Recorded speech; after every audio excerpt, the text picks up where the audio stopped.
G'day and welcome to On The Esky, a Australian sports podcast where we wrap up the week that was in sport, or the 2 weeks actually, having had last weekend off for a lovely wedding. We'd like to smash a few former Australian Test cricketer Michael Beers and talk some absolute dribble. The wording on that I don't think worked. Yeah, we don't want to smash him. We don't want to smash him. More just the homage to his excellent name, Michael Beer. Played 1 test, I believe. It will be a bittersweet show today. Obviously, the cricketing world has been rocked over the last 48 hours with a double whammy passing of both Rod Marsh and Shane Warne, 2 absolute legends. We will pay our respects and share our best memories. We don't really have memories, I suppose, of Rod Marsh, but only what was passed down to us and what we saw through highlights, and obviously grew up watching and idolising Shane Warne. So, we'll send them both off. But, in more kind of exciting news, I suppose, or good news, I should say, is that cricket has returned to Pakistan for the first time in 25 years. Cricket returns to Pakistan in Rawalpindi, and I tell you what, they've had some good time building that highway there, boys. Absolute road out the middle there. Mm-hmm. Yeah, a bit of time to work on that, pour a good slab and prepare a nice deck for batting. Also, India and Sri Lanka currently underway, and we will recap the New Zealand-South Africa Test match. We will also have a look at the weeks that were in the NBA and soccer. The NFL Combine, we'll have a look at that, some absolutely insane 40 times. And currently live, UFC 272 is kicking off. The prelims are underway. Colby Covington taking on former friend and training mate Jorge Masvidal. Is it Jorge or is it George? I don't know. I think it's George. I think they pronounce it George. Jorge, I think they say George. Anyways, we'll work it out as we go. And the NRL returns this week, so a big show for any listeners down under. We'll have a comprehensive season preview, the last hour and a half of the show. We'll look at all 16 teams, look at the big ends, give our predictions. I'm sure they'll age well if you look on our YouTube history. We do have a video called India Afraid of the Gabba. Yeah, that one went down really well, didn't it? Washington Sundar hooking Pat Cummins around. That was a bit of fun, wasn't it? But you got to put your neck out sometimes, boys, and that's what we like to do on this podcast. Please remember, we have timestamps. If you are not watching this live, if you're watching this tomorrow or during the week, you can skip to the sports that you like, or if you're an absolute nuffy like us, just listen to the whole damn thing. Chuck us a subscribe on the YouTube, follow on the Instagram. We've been a little bit quiet of late on the socials, work and having children probably getting the best of us, I must say. The hobby podcast falling a little bit by the wayside, but we're here today. We're live. On my left, I have... second time, Daddy. Mm-hmm. Sean, you're a bit tired last time. How are you going? Are you getting a little bit more sleep this time? Yeah, a little bit. We'll see how we're going. But yeah, otherwise, it's been a good week. Not a great week in sport and around the world, but we will get into that in a minute. And on my right, we've got the fastest research man in the Southern Hemisphere, Monkey Magic, the Australian Jamie Vernon, if you will. How are you going, Cobb? Yeah, not too bad. Not too bad. Busy week. Yeah, good having the podcast on a Sunday. Unusual for us, but gives us a couple of days to relax and catch up on sport. Ready to get stuck into it. Might be a Monday podcast next week, but the way things are shaping up. Yes, Canberra Day, let's go. Yeah, public holiday. Yeah, the world's best city at Wordle. Canberra, get at us. 3.58, I believe. Yep. Get at us. 4 of the top 8 cities in Australia. What can we say? They just breed them different down here. Yeah, what does that say for Canberra? Probably spend a lot of time on our phones. I don't know, playing some silly, viral games and sending it to our mates. That's it. Big time fan of the Esky. Ben Graham loves the boys talking about Wordle. Shout out to you. Loves it. Absolutely loves it. Not sick of it at all. As we like to do to start off our show, we like to shout a beer to a person or people or, as you're about to do, Sean, about 100 million baseball fans in America. Run us through what's happening over there. My shout a beer, of course, was to go to baseball fans and players who've, unfortunately for them, during the week, they couldn't get a resolution on their labour dispute going into the season. So essentially, the last negotiation was rejected. So they have locked essentially the players out. So they've missed opening day. I think they're going to miss at least the first 2 weeks of baseball, which by now I think they're a week into that. Yep. Sucks for the fans. They don't get to watch any baseball games. Sucks for the players because they're not getting paid during this period. It will shorten the season and they won't be able to recoup, I don't think, any of that. But depending on how the labour deals go, maybe they'll get some benefits through that process. But yeah, it sucks. Of course, it sucks for the players and it sucks for the fans. for no baseball essentially at this point. Their First time in 27 years. Yes, Yeah. so it's been a long time there. So do they have a players' union? Is that what? Yeah, so it's obviously negotiations have failed between the union and the league, and the union fighting for a little bit more money. I think as if baseball players need any more. No, I was going to say you're complaining about them not getting paid, but one of the most handsomely remunerated sports in the world. Yeah, but it's not always just the money; it's also the conditions, and that's Sure. like how much training they need to do, how much extra in between game, whatever. 140 game season. It takes a toll. Yeah, so let's say they do earn their money, but hopefully for the fans, it's probably. I'd agree with you is who deserves a beer. It might be an expensive shout this week. Yes, definitely. Yeah. I'll roll a tab up and then I'll do a runner and won't pay that tab and get going. America's favourite pastime, baseball. You just need to get a tab open for about 100 million Bud Lights into a suite. Mark, who are you shouting a beer to this week? Yeah, this week I am shouting a beer to Nikita Tsu. He had his he made his professional boxing debut this week, Thursday night. So he fought against Aaron Stall, who had a 3 or 4 fight professional career. He was undefeated up until this fight, and Nikita Tsu knocked him out in the second round. Second round KO. Yeah. The head on this kid makes him look like he's probably about 15, but the body on him makes him look like he's a professional bodybuilder. He's do you know what weight he's fighting at? He looks a lot bigger. He's the same weight as same as Tim. Yeah, as Tim. He looks more solid than Tim. He looks. They're in the same they're in the same weight class. Okay. Yeah. So I think before the fight, Tim was like, I'm super scared of. Like he's got heavy hands. He's jacked as well. Could you imagine the possibility of a world title fight between brothers? Could you imagine? That'd be crazy. Well, it would be awesome to see. Your shout of beer, did it ever happen between those two? Between the Klitschko's? No, I don't think it. They have overlapped. Yeah. I don't think they ever fought each other. No. We can take. Anyways, we're jumping ahead. We're jumping ahead a little bit. Also, just to cover it off, Tim has a fight in a couple of weeks in the US. His US debut. So let's go. Yeah, big time Tim for him. Tsu. Yeah. But just quickly back on Nikita. So he had a pretty good amateur career. I think he was amateur champ. Took a few years off to chase a professional career in architecture, and then got a bit bored of that after watching his brother fight. Decided to get back into the ring. His brother's like, I'm getting paid, bro. You're like, come on. Yeah, I know you're getting this. Stop drawing up house plans and come fight your brother. That's it, yeah. He stepped back into the ring and won on debut. Had a couple of nice left hooks there, knocked Aaron down. Some nice power in him as well. So. Yeah. Tell you what, Big Costa must be proud, 2 chips off the old block, and obviously we've seen the meteoric rise of Tim, and now there's another Sue there that looks pretty handy, so we'll enjoy following him moving forward. Back on his old man as well, so Nikita debuted 30 years and only 2 days after his dad's pro debut, so a bit of history, a bit of the stars aligning there. Serendipity, if you will. Yeah, that's the word. I don't even know how serendipitous that is. 30 years and 2 days. Had it been 30 on the dot, we might have been. Would have been a bit nicer, but anyways, who has a fight night on a Tuesday? I suppose. And who have you got this week? Sticking with the theme of boxing, although quite different. We're going to throw it over to the other side of the world. Obviously, in the last 2 weeks, the world has changed dramatically. We'll get to Rod Marsh and Shane Warne in just a second. Jeez, I was sitting next to Sean and I've done a Sean.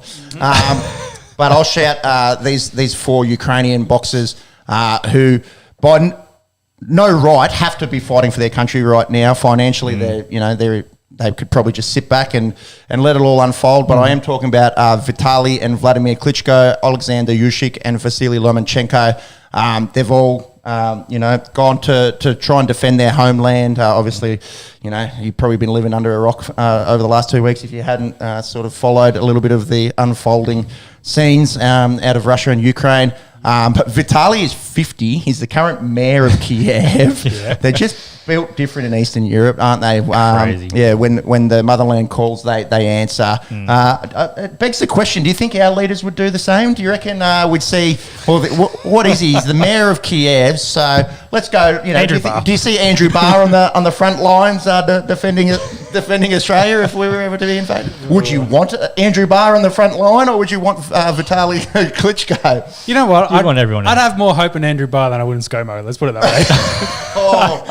I think Andrew Barr. I don't know if we be should on be the front going into line. this. Yeah, this guy could get us in some deep water, I think. Anyway, Which poles will be in the trenches? yeah, that's right. But obviously, horrific scenes coming out of Ukraine. But I just wanted to bring up the incredible bravery of these four men who have got plenty of cash in their pockets. Could probably sit this one out, but they're going to go fight for their country. Yeah. And they're not the only ones. There's heaps of them. There's the Bellator champion, I think, of the lightweight divisions there. Yep. Guys that won gold medals in the Winter Olympics have gone back and That's it as well. Like, it's not like these people aren't active anymore. Like, I mean, Klitschko's have been out of this boxing world for a bit, but Usyk could be fighting for a heavyweight world title. He's got a mandatory against Joshua. So obviously, understanding the situation, they're putting their careers on hold as a lot of Ukrainians are to help, I guess, defend their cities and their countries. Yeah. All right, moving from some bravery and some commendability to the mop of the week. We like to hand out a mop, a cleaning utensil that's used for, drying up mess, I guess. And we're going to give the Western Force the mop of the week this week for axing two players for having two wines on their flight home from Perth during the week. As if rugby needs, any kind of reason for NRL fans to kind of look at them and go, "What the hell are you guys doing?" I'll tell you what, the NRL integrity unit to be looking at this one and just they'd be slapping their legs, just going, "How hilarious!"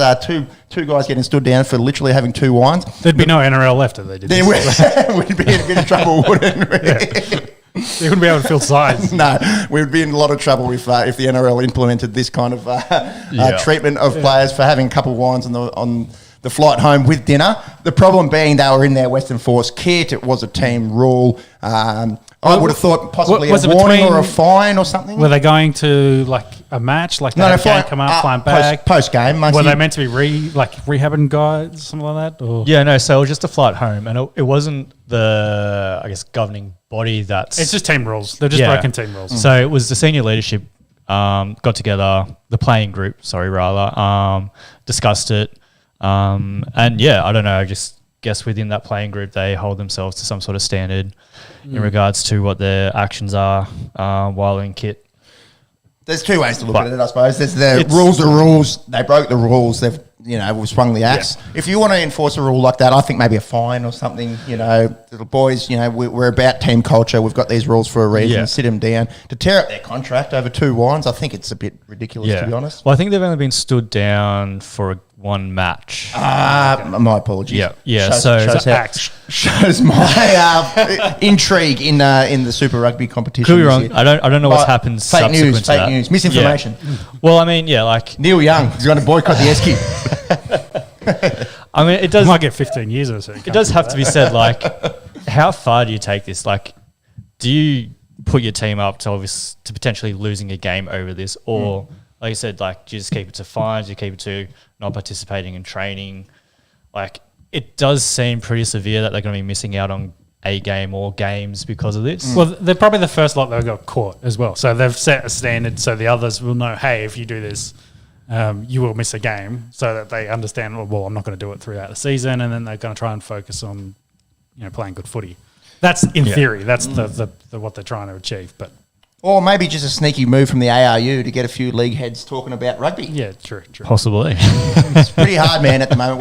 We don't need to go down this rabbit hole as per usual, but the season's underway. There's barely any advertising. You've got to get Stan Sport, I believe, to watch rugby union. Yeah, and no free-to-air TV, and I think they're not on KO, not on Fox Sports, I don't believe. Correct. And they got to play their Australian series essentially first, and then go over to get hammered by New Zealand. Yep. So it's all a bit all over the shop. And look, to be honest, it's kind of sad, but shout out to Raylene Castle, did a good job. Excellent job running that ship into the port. That'll wrap up the mop of the week. We will move into our cricket chat, and we'll start off with the hard stuff. But let's try and pay homage to two Australian cricketing icons. We'll start first with Rod Marsh. So Friday morning, we got the news that old Iron Gloves, Bacchus, Rod Marsh, had passed at the age of 74. Friday the 4th of March is going to be remembered as a pretty tough day in Australian cricketing history. Obviously, before all of our time, in terms of a player, we knew that he had a lot to do with the academy, as we were growing up. Let's just go through Rod Marsh, the keeper.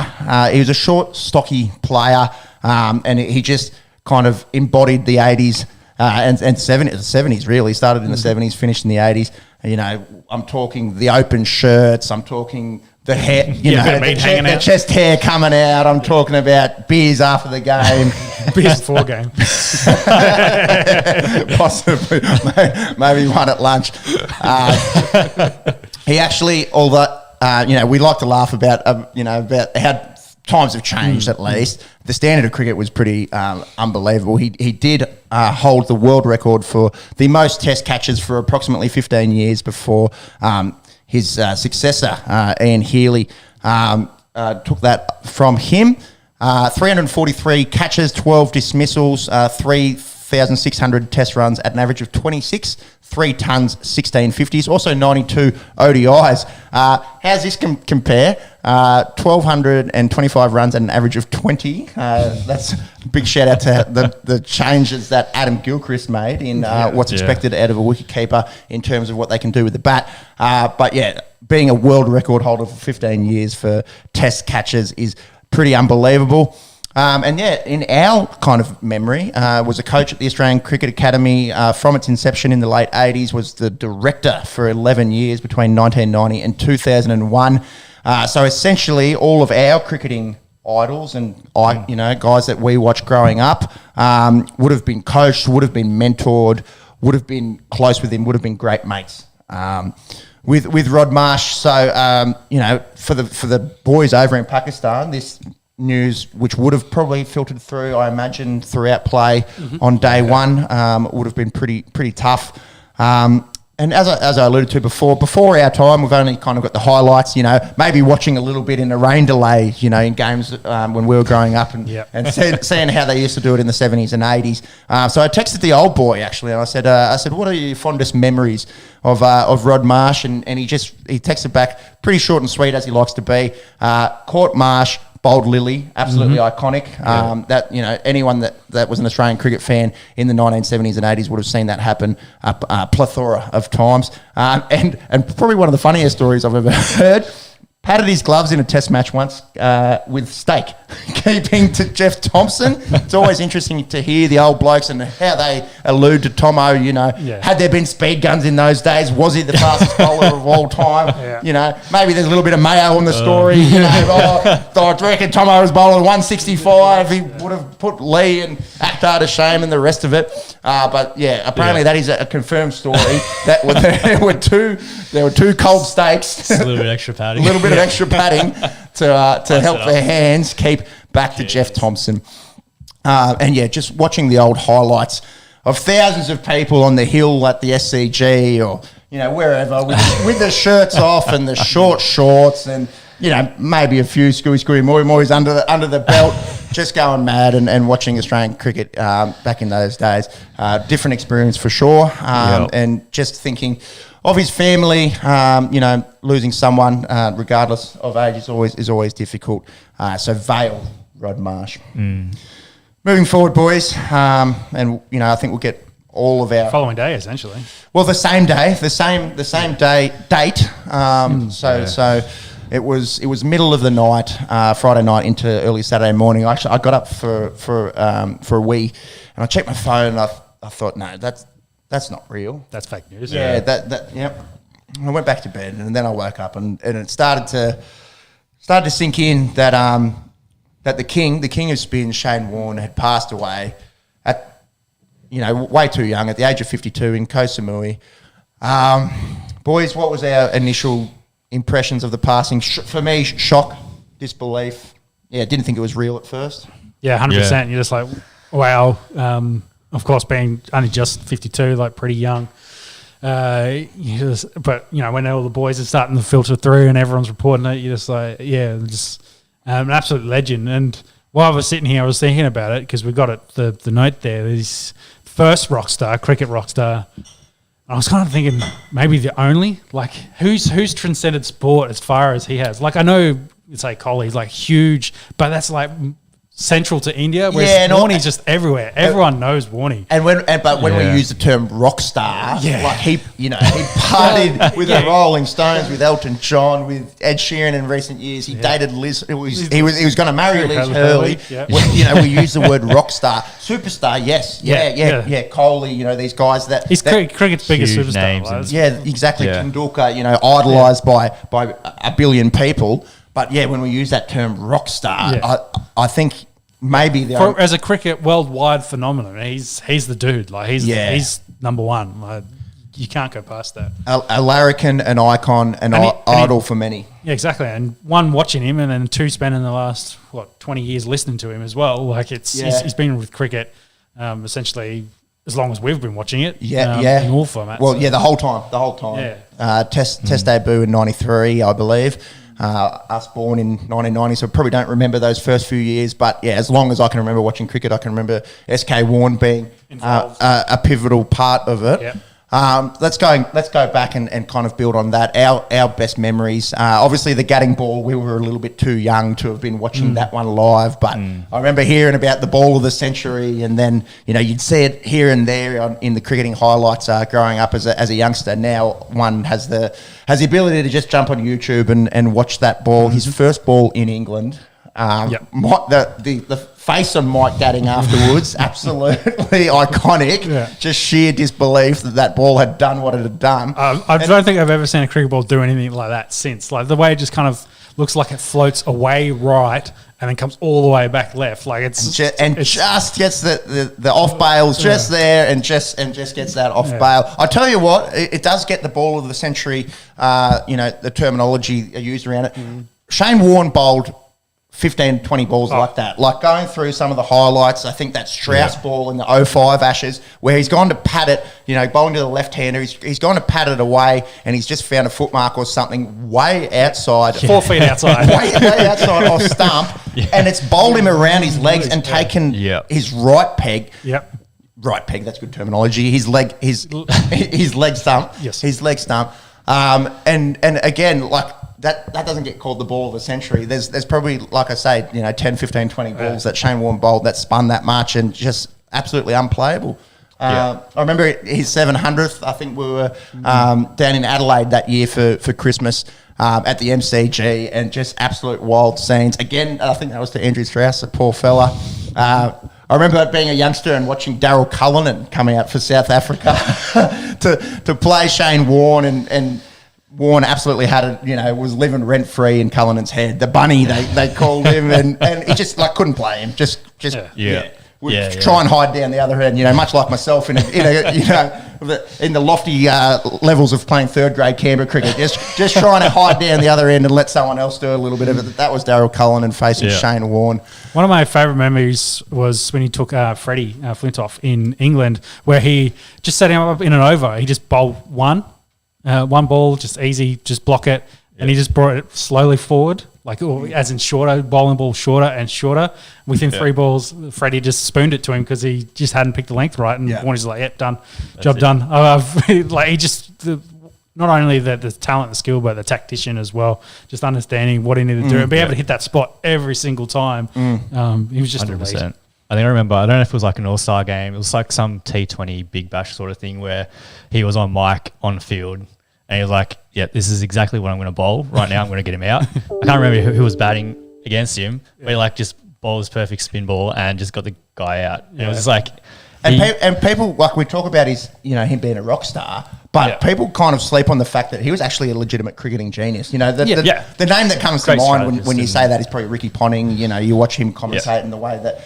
And Warne, we probably had our own opinions on the way that he likes to commentate. He tends to, never hold back. He likes to, give his opinion, and I probably preferred punter as a commentator. But what goes through punter's head was the same in Warne. Exactly. And that's coming out with all the tributes and all the guys that played with him was, yes, he was a rock star off the field, but he was a legitimate cricketing genius on the field. And again, like a lot of these guys, he had to choose between playing Aussie rules footy and cricket. Could you imagine a world where Shane Warne's gone, no, look, I'm going to pursue. I love St Kilda. Grew up a big fan of being of the Saints. I'm going to pursue Aussie rules football, and one of those sliding doors kind of moments. If he had just gone through a few weeks in his life where he said, you know what, I want to be a footy player, the world would never have experienced Shane Warne. It's weird to think about, isn't it?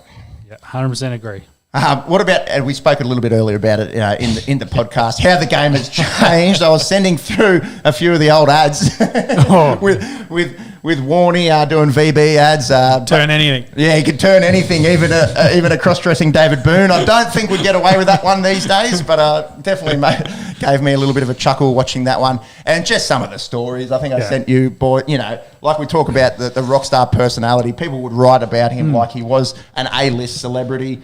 And this reminds me, his documentary, I think, is due out very soon. Yep. So I wonder if they'll tweak it a little bit to have a final note on it. Because it's again, serendipity, is that the right word? But I'll be watching that and probably trying not to tear up. But yeah, just going back to some of the favourite stories. When he was dating Liz Hurley, who I'd seen, growing up in, Austin Powers, the spy who shagged me. This is a legitimate celebrity, and there's Shane Warne popping the question. And I remember reading an article about when Liz Hurley was coming over to Oz, some tripe article about how SK Warne had a new mattress delivered that day to make sure everything was a go by the time Liz got here. We speak about the larrikin, that was Shane Warne. No secret that he loved a dart. Again, a kind of a reminder of how the game might have changed a fair bit. That classic photo of him smoking a dart with the schooner completely in his mouth up in the stands in England somewhere, dancing with the stump. That's it. Just an absolute larrikin and an Australian legend, and will be severely missed. Something about good people and dying young, isn't there? Mm-hmm. Anyways, off the field, he wasn't a perfect human being. He definitely had his flaws. We don't need to go into too much detail into that. But he was a real person. He was relatable. Which also I think made him such a big star, as people could, especially in Australia, could definitely relate to him. Beer drinking, dart smoking, cultures of the 80s and 90s.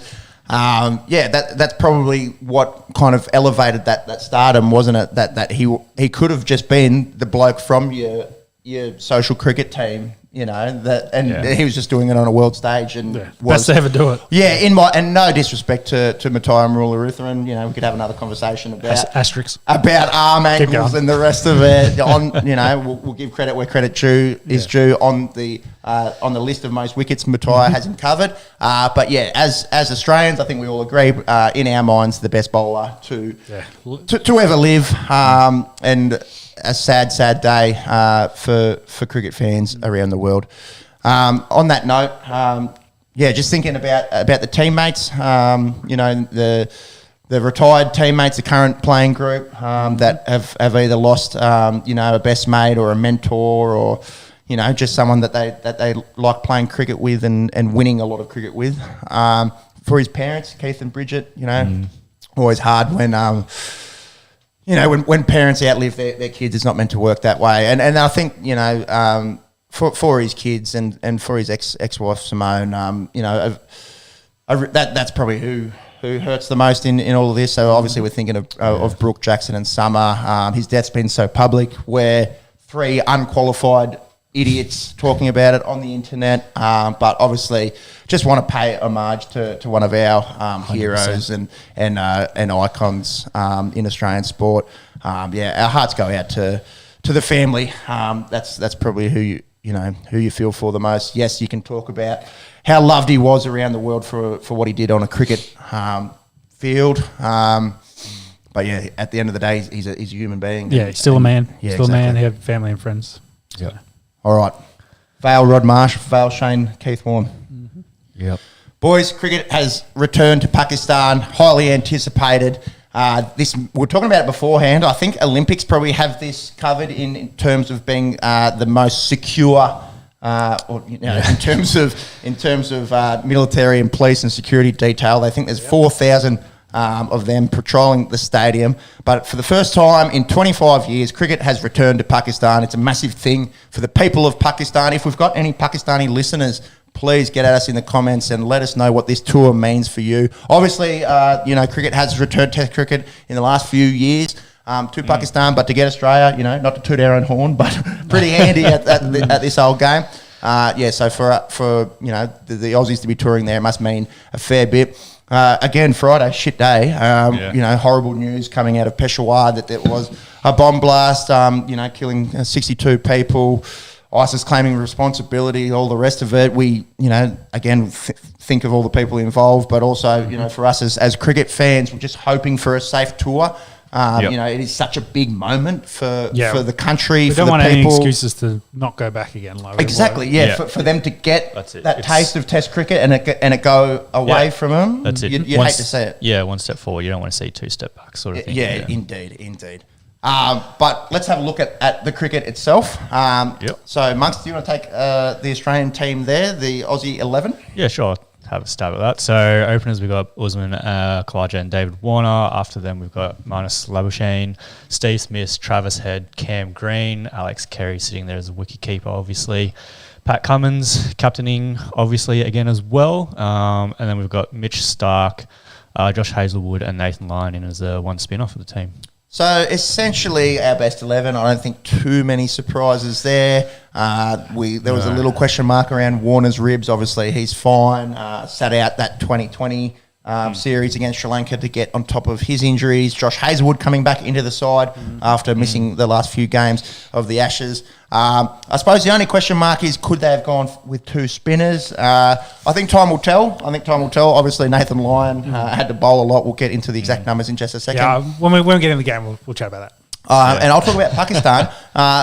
The thing that really surprised me about this Pakistani team is how inexperienced they are outside of Babar Azam and Azhar Ali. And I use the word inexperienced. There's only a few of them that are really young. Shane Shah Afridi, Naseem Shah, Abdullah Shafiq. A lot of these guys have played bugger all Test cricket. And it's a function of, not being able to play in their home country, all the games having to go through the Emirates over the last 20-odd years.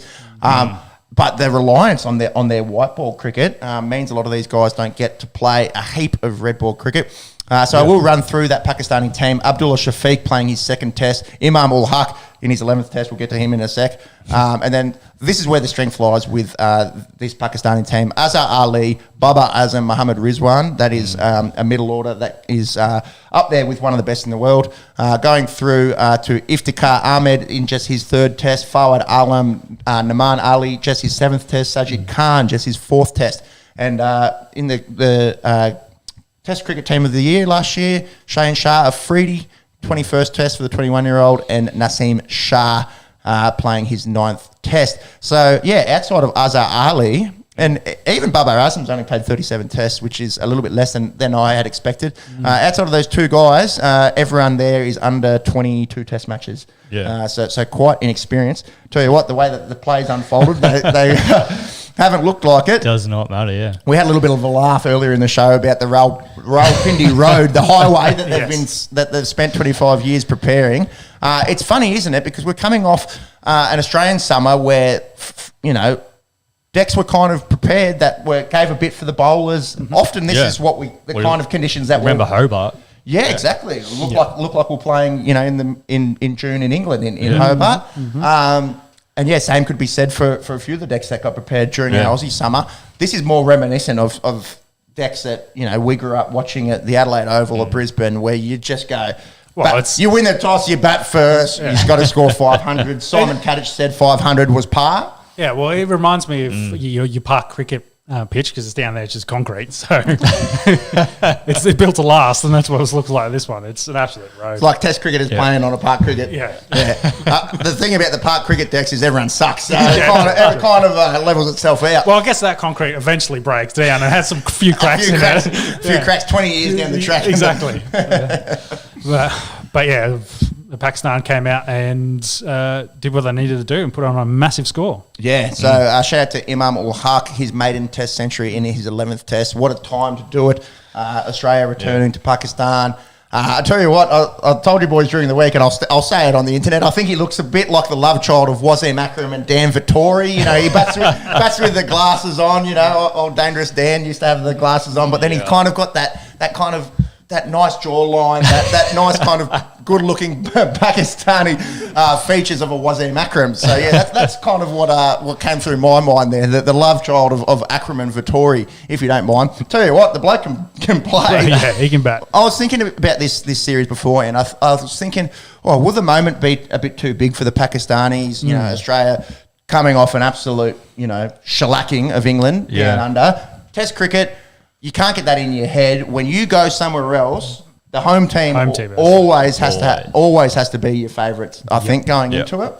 And I think possibly I was looking at this side, how inexperienced they were. Yes, they do have that really good, strong middle order, established middle order. But I was kind of thinking, I think we roll these guys, and you can't underestimate your opposition. As we saw, Ul Haq getting his maiden Test ton, and Azhar Ali, how good is this bloke? 185, barely looked like he was, he was struggling out there. There wasn't many plays and misses.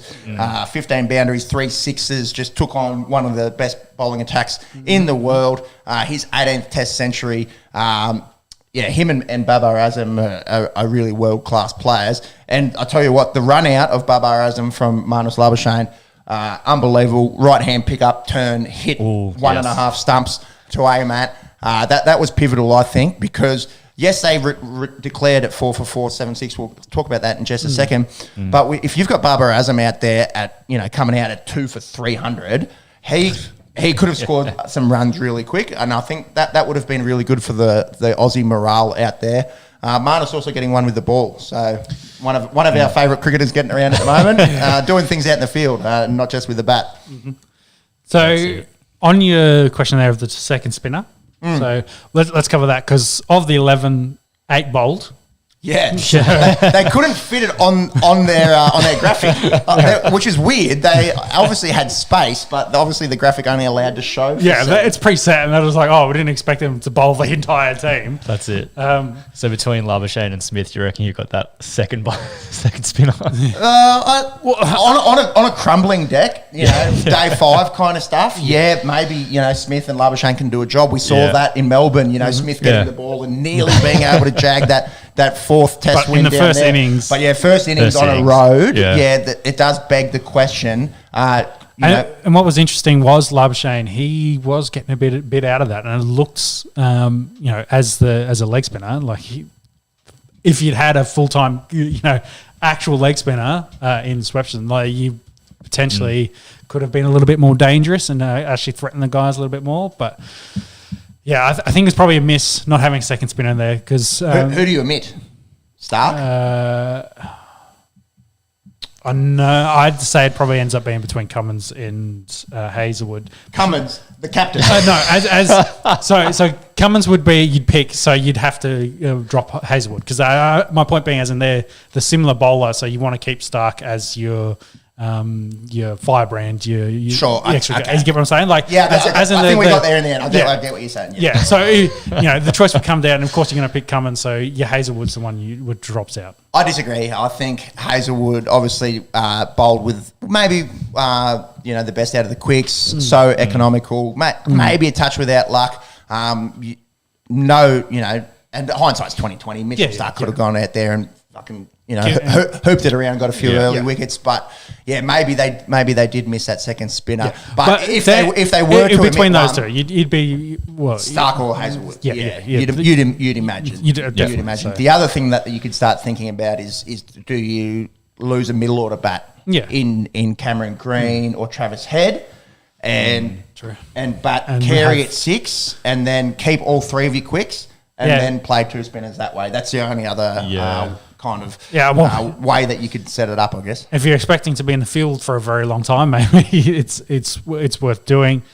Yeah, maybe it also depended on the pitch. Like if it didn't have a lot of bounce in it, then potentially you'd leave out Stark as well. So that again, have a look at the conditions and what they thought it was going to do. Probably lead you one way or the other. But not a great start for say Cummins' captaincy with the new coach after getting Lanka sacked. I think poor Ronald McDonald is. Also, we're 2 days into a test series. Let's not, start calling it a disaster or whatever. The Aussies still haven't bat, and they'll probably bat for the next 2 days. I think this test will probably end up being drawn. That's a really good question. Can you get up the odds, please, on win, draw, loss? Yeah. I can imagine the draw is starting to firm a fair bit because I think there's a little bit of rain predicted coming into the final 2 days. Yeah, final 3 days. There's rain predicted tomorrow, I should say. I was just checking as well because they, after that, declare how much Australia batted last night, but they got an over before they called it due to light. Bad light, and that's something that we've got to consider as well. March, so we're only just out of the Northern Hemisphere winter. Rawalpindi in the north of Pakistan, quite cool conditions. Maybe they need to be starting this half an hour early. They lost 15 overs to bad light yesterday. I imagine today they'll be trying to make up for that, and it's probably a good thing for us as Australian fans. If you have to go in there and the light's pretty shit and, they keep playing and you lose 1 or 2 or 3 at the top there, then that's a completely different story. So maybe we got saved a little bit by the bad light last night. Yeah, well, weatherman Ricken is telling us there is rain, so draw for sure. Draw for sure? Yeah. What about our friends at Sportsbet, our unofficial sponsors / dickheads that never respond to us at Sportsbet think? We're going back to unofficial sponsors. Draws and dickheads. True. Very true. Unbackable? They're back in the draw as well. $1.80. Pakistan are in front out of the two teams at 220, with Australia sitting out at 17. $17 and 17 from an Aussie bookie. Yeah. That should be like 30 in a bookie from overseas. I would have thought the draw would actually be shorter than that. I also agree. $1.80. I suppose they're thinking there's 3 days here. Left, Pakistan have the runs on the board, nearly 500 of them. Yes. The pressure is on us now to try and respond, and it can't wait. It's such a good viewing time, isn't it? Because we watch games, that are in England, and it's just those extra few hours, and you're starting at 8 o'clock. So the first session here is okay, but then if you want to watch anything past that, it's it's getting late. You're absolutely buggered for work the next day. It's a premium time, isn't it? 4 o'clock. It's kind of like you round about knock off time ish. Maybe you miss the first hour. Yep. And then it's. Sorry, darling. What do you want to watch tonight? Well, I've got things to do. I've got 5 hours of cricket planned, actually. I'll tell you what, I don't know if you guys are having any trouble with bloody KO, drop it in and out. Jeez, there's so much for a man to ask to be able to watch live sport from Rawalpindi, Pakistan on a Friday night. I tell you what. Yeah. Anyways, got to see most of it, first world problems, etc. That's it. Were we surprised at the declaral at 4 for 4, 7-6? I think the bad light must have played into the decision. Part of that, and was that only after? That was after day 2. Yeah. End of day 2. Yeah, yesterday. The other thing is, they've batted for 2 days, so if you want to potentially go for a win, you need to get them in and hopefully get a few wickets in that last session to try and set it up, get them out quickly, put them back in. Because otherwise they could have probably kept batting for most of day 3. And I'm not saying should they have used up all their poles. I'm saying I thought maybe a little bit surprised, and again the light plays into this. They were only scoring at about 2.9 and over. Had they have gone all right, Rizwan, maybe Ahmed, Baba before he got run out. Let's get a move on. You guys have got a license. Let's try and get a quick another 50, 75 runs, declare it 550, and then I would have thought once the boys that turned up got out, just throw the bat around, see what you can get as quickly as you can, and then go from there. Anyways, we've got Test cricket in Pakistan. We're 2 days into a test. Australia's in trouble for the first time in over a year in a test match. There was a point in Hobart where I was a little bit worried. Yeah, a little bit. But it is. I'm not super worried in this because I don't think I think the Australians should bat quite well on this deck. They should. If they don't, then would that be concerned. Again, and we're calling it a road. We're calling it the Rawalpindi Road, trying to make jokes, yada, yada. Yeah. Australia's got a bat on this thing too. Yes. And Pakistan maybe picked a team more conducive to this. They've got spin options. extra spinners. Shah Afridi, we've spoken highly of him and how good he is. It's going to be some interesting viewing this evening, and can't wait. We've got a test match on our hands. Yes, the draw is probably firming. Yes, Australia unlikely to win this one, but I think it's good for the Pakistani cricket fans. I think it's good for cricket in general. Yep. Yeah, I agree. Definitely. Monks, if you wouldn't mind just bringing up India and Sri Lanka, we do have more Test cricket underway. A lot of speculation in the month leading up to this Test match as to who would be skipper. It was kind of breaking on our last podcast. Rohit Sharma had been tipped to be the captain. However, it wasn't official. No. With in the era of fake news and misinformation and the rest of it, we didn't want to really report on it. But it was confirmed the next day. Rohit Sharma, the unified belt. He's got all three captaincies. He is India's leader in red ball and white ball cricket. He takes them into this match against Sri Lanka. This game is, or this innings, I should say, highly unusual. We saw Agarwal and Sharma get starts, and then both kind of miss out. Yep. We saw Vihari get the third spot here. Was this a little bit of a surprise as us? Obviously keep an eye more on Australian cricket. Yeah. I think I sent through my best 11 cricketers, which is very hard with the Indians and courses and the rest of it. I had Vihari in this team. There probably was a question mark on selection. He made 58, batting 3. Kohli 45, got skittled, and then punt got a punt. Yeah. This bloke don't care. Nope. You can be 4 for 400, or you can be actually they're 3 for when he's coming in. You can be 3 for 400, or you can be 3 for 30. Punt's gonna bat like punt does. I run a ball 96, just missing out on that ton. So what were we there? It hasn't failed him yet. That's probably the other point either. No, he's so good. He's so good to watch. Yeah. All right. So what were we when Shreyas Iyer got out? 5 for 228. Sri Lanka thinks, hey, we're playing India in India. No one expects us to do anything. Yeah. We're going okay here. 5 for 228. Just keep the pressure on. We should be right. Let's get Jadeja. Let's get Ashwin. Let's get him done. We're in the bowls. Let's get him done before 300, and we're on here. Jadu goes, nah. This bloke, seriously. When we play against him, he grinds my gears a little bit. I think he's a little bit over the top. We speak about that Kohli generation of Indian cricketers where they give it back probably just as much as we gave it to them. But he loves his celebration, the samurai sword and the rest of it. When we're playing against him, I think, oh, God, this bloke. No, not again. Yeah. But when you see him come out and bat 7 and score 175 not, 17 boundaries, 17 fours and 3 sixes, striking the ball at 77, you've got to appreciate how good a cricketer this bloke is. Oh, 100%. Mm-hmm. And there's a reason why Jadu is. We're talking about it before. He's a rock star. He's kind of a rock star in India, isn't he? He can kill you with the bat. He can kill you with the ball. And India at 5 for 228. Look, I'm not saying they were in trouble. I even think had they got dismissed for 250, they'd probably still find a way to win this Test match. When Jadu goes out there and just goes bang 175. Fuck off Sri Lanka, essentially. Yeah. Absolutely turned the game on its head. A little bit of help there from Ravi Ashwin. 8 for 574 is what the Indians finish on. That run rate, 4.43, if you don't mind. Excellent. That's kind of that difference, isn't it? But that we're talking about in that Pakistan game. Yeah. Declaring at 4 for 476, striking at, the run rate at 2.9, run rate 4.4. The draw's out of the equation here, isn't it? Isn't it? Well, India losing probably out of the equation too. But absolutely turned the game on its head. He's a superstar of cricket, that's for sure. Sri Lanka come out and make 4 for 108. A lot of starts and then no one really going on. Karuna Ratne making 28. Thirimanne 17. Nisanka still not out, 26. Angelo Matthews, former captain, out for 22. They're in trouble. They're in big trouble. And I don't see them winning this. And I don't see India batting again. So you're saying in innings? You're saying in innings? Yeah. Look, 574 on the board.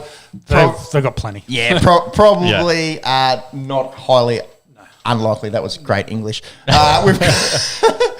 We've got Trent Naden getting in. Can I get a skull out of Pepsi for $7.99? The things that I would do for $7.99 is an extensive list, and sculling a beer is on there. So, yes, I will do that for you. If you boys wouldn't mind bringing up New Zealand? South Africa. New Zealand losing at home. They lost to Bangladesh this summer at home, and they've lost to South Africa at home. So, the world's best cricket team, according to the World Test Championship, suffered 2 losses in their summer. Boys, if you wouldn't mind just running through while I scull this beer for $7.99. Like a street worker, you know. Yeah. What are we looking? What do you got there? That's the first. Yeah. So they won comfortably in that one. Yeah, we were looking at South Africa in that one where they got scheduled for 95 and 111. We're like, oh god, it's going to be a long series. So shout out to them for turning it around and going out in their second test and going out and getting the W. That's it. You know what? I'll start that beer in a sec. I'll keep going with this one here, boys. Some younger South Africans. So did they change the team up between tests? I think there was a few changes. Again, I must say, wasn't keeping a massive eye on it, given Australia and Pakistan, the lead up to it, the old... Yeah, well, real life getting in the after in watching the the first test, you're like, all right, that's done. New Zealand are going to win all the games at home. Let's focus on Australia. But no, it looks pretty much the same. So okay. Just change it up the order. They just changed the order. Yeah, Zubaya Hamza got dropped. Yeah, that's probably the only one. Is the only one. Yeah. Anyways, Saril Erwi that's probably not how you say that name.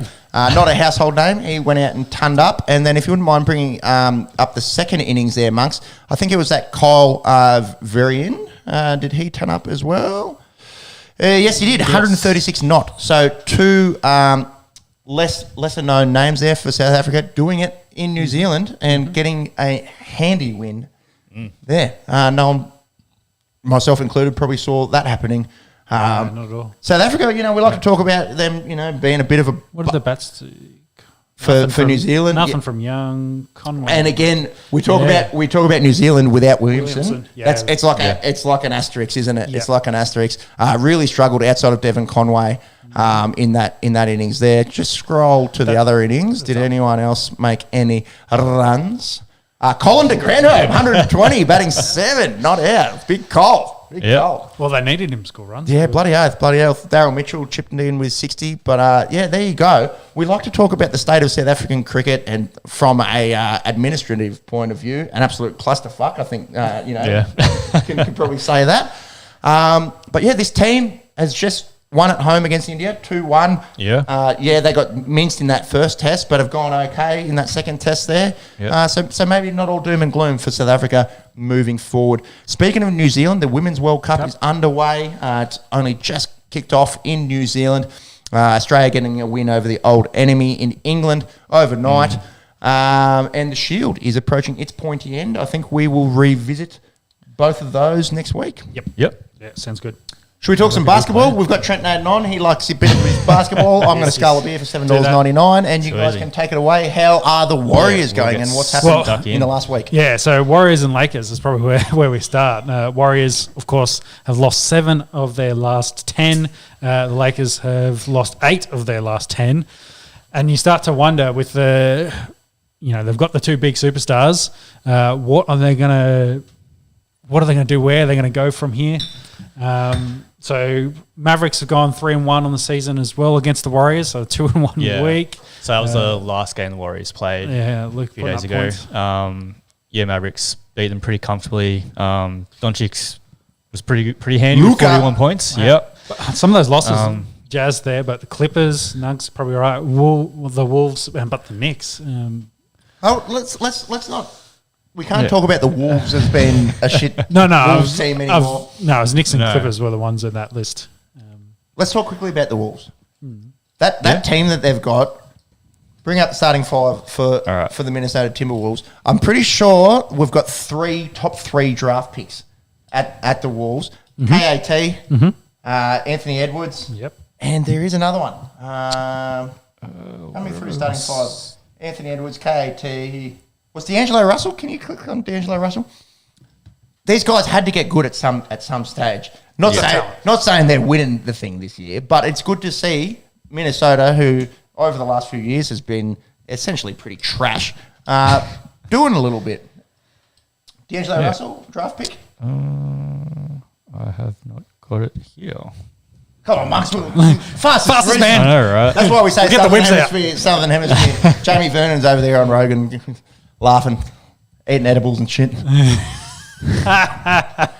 Anyways, Warriors slump. Look, 7 out of 10. Yes, yes, it's a slump. Well, we thought coming out of the All-Star week with the way Curry played in that, maybe he got his mojo back a little bit, but... Yeah, but it was different. It's different.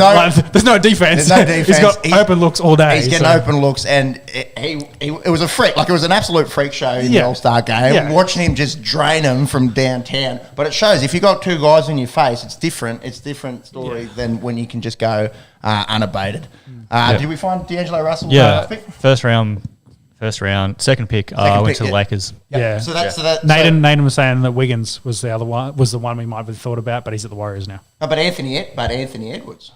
Anthony Edwards, they've got three. Yep. KAT, D'Angelo Russell, Anthony Edwards. They're all top three picks. There you go. So you'd think with those dudes there that if you got three of your starting five being top three picks, you might be able to put some good basketball together, and they've been showing it Definitely. Of late. The Minnesota Timberwolves, the Warriors. Are we worried about them? Nah, I'm not. They're a bit of a slump. Like I wouldn't be too.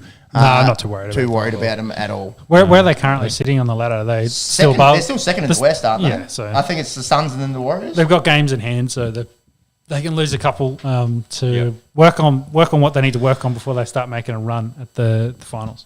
That's it. And there's so much basketball still to come. The Warriors, they're still second. The Grizzlies are half a game behind them now, and the Suns go 8 games in front in the West.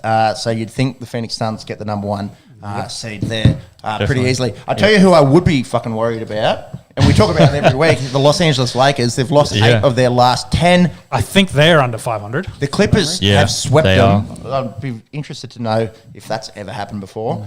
So the Lakers are in 9th. They are well under 500 at .435. They're half a game in front of the New Orleans Pelicans. So if you look at those two rosters side by side, very, very. Jeez, yeah.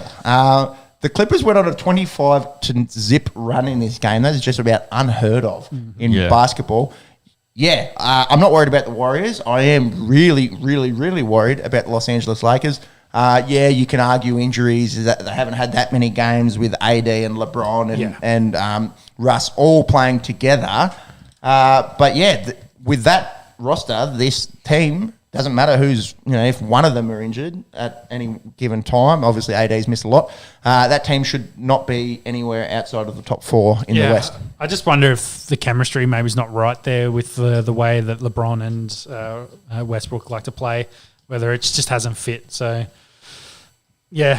it's tough, and the problem is they usually get prime time, so they're usually on TV. Them and the Knicks have been getting heaps of games on TV, and they both stink. So I wonder why that is. It's almost like massive markets get your TV spots. The Brisbane Broncos, we'll get to them in a second. They're always on TV, aren't they? Yeah, true.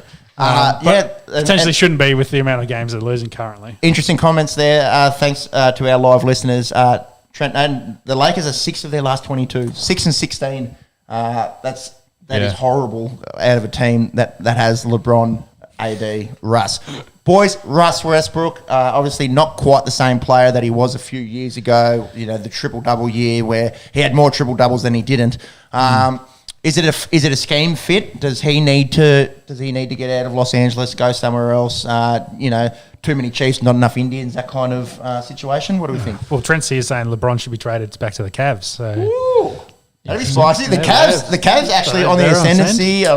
Young team. We've seen Darius Garland, Colin Sexton, and the like doing a bit over there. That'd be interesting. Yeah, I think LeBron though has based himself in LA not just to play basketball, but for all his other To set up. dealings, his studio stuff, and we go back Hollywood, to serendipity, boys. Serendipity. What if he was to play his last year or 2 years back in, his home state, the boy from Akron? If the king went home, the fans would love it. He's already done one return tour, so do it again, John Farnham. You're the voice. Try and understand it. Let's go. Go home, dude. I think wherever his son gets drafted, where he goes, that's where LeBron will be playing. That's a massive thing as well, isn't it? That was the chat. I think in the last 2 weeks, he's basically said, "Whoever picks my son, I'm going there." Bronny likely to get drafted next year. Mm-hmm. Now this. That's a pretty good 2 for 1, isn't it?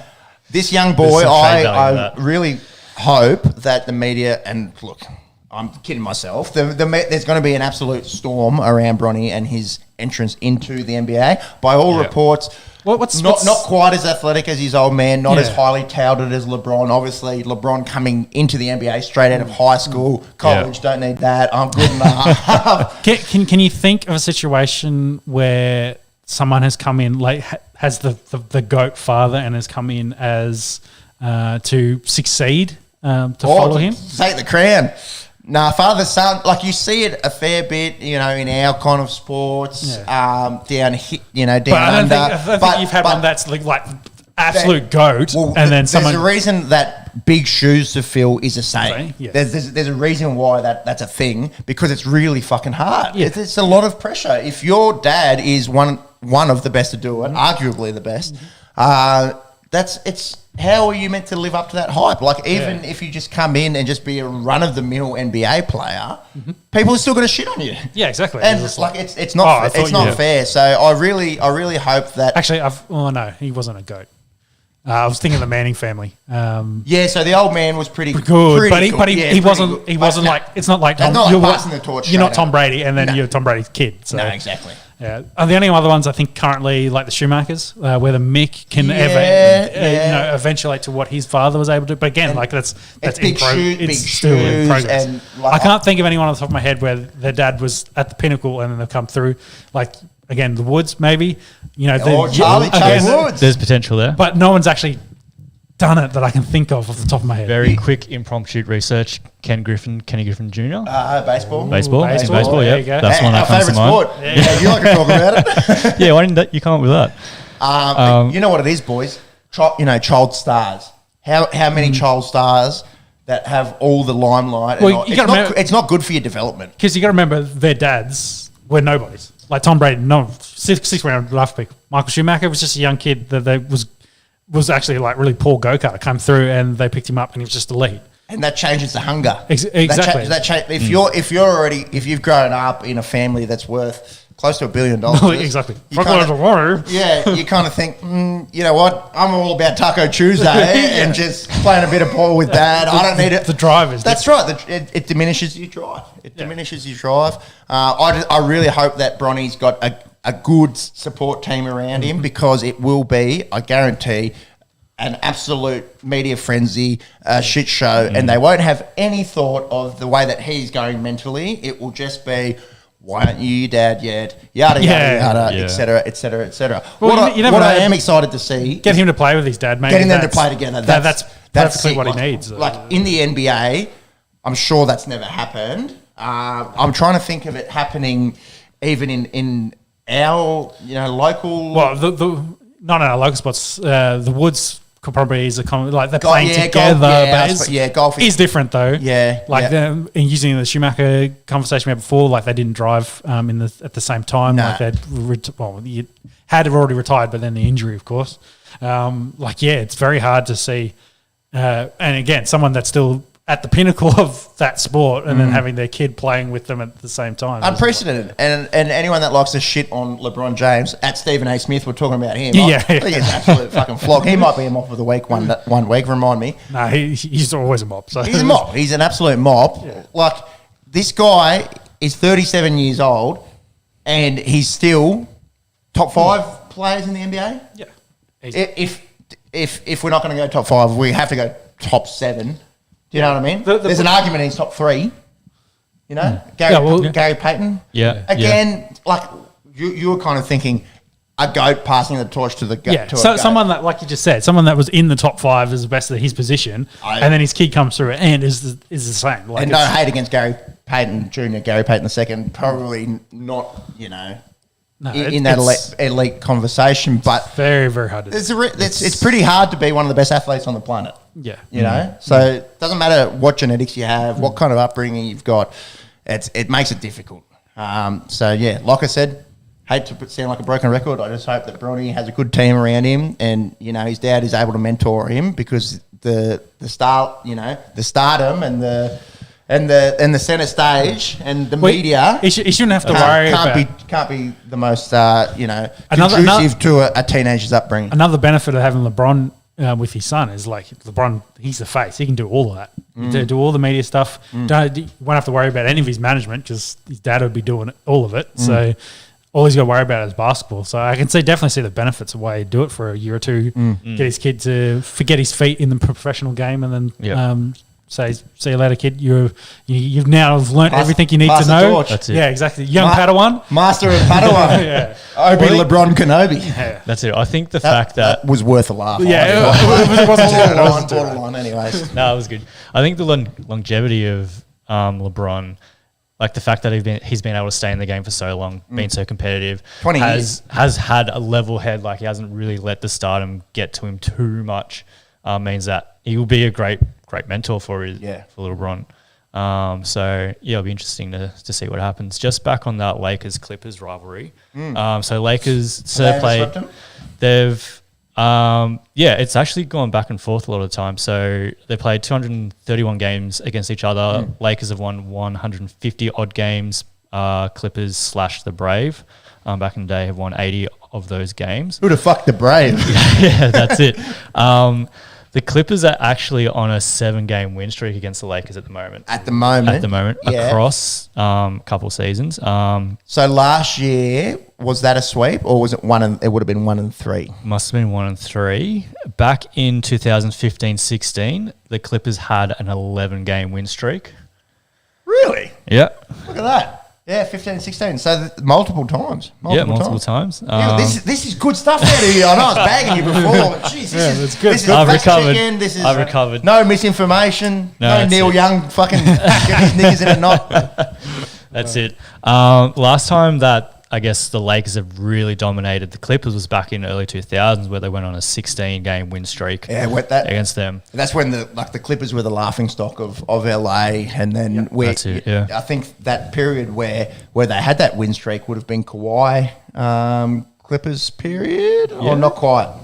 No, 16. No, I don't think Kawhi was even there then. That would have been Kawhi at the Spurs. That's Spurs days. Yeah. Yeah. No. Who was on the Clippers at that point? I can bring up a team. Yeah, bring up a team. What date have we got there? 2016, Blake Griffin. I was thinking, was it Blake Griffin? The fucking jersey right there. The jersey. I was in my head, I was like, Blake Griffin, I was sure he was drafted by the Clippers. He had to have been there. So. How about this team from 2016, DeAndre Jordan, elite pass this week that went fucking 10 rows back. Tim Tebow throwing deep ball. Some good memes coming out of that one. Yeah. But this team, Clippers team 2016, DeAndre Jordan, Blake Griffin, Chris Paul, JJ Redick, one of an elite 3-point shooter, and don't forget about Luke Mbah-a-Moute. That's a pretty handy team. Not bad, yeah. Anyone coming off the bench there of note? I think they bought well that year to try and for Blake to try and put him Jeff over Green, the edge. Jamal Crawford.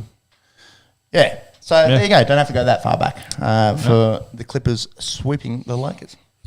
So 76ers and Nets, they're the next to talk about. Yes.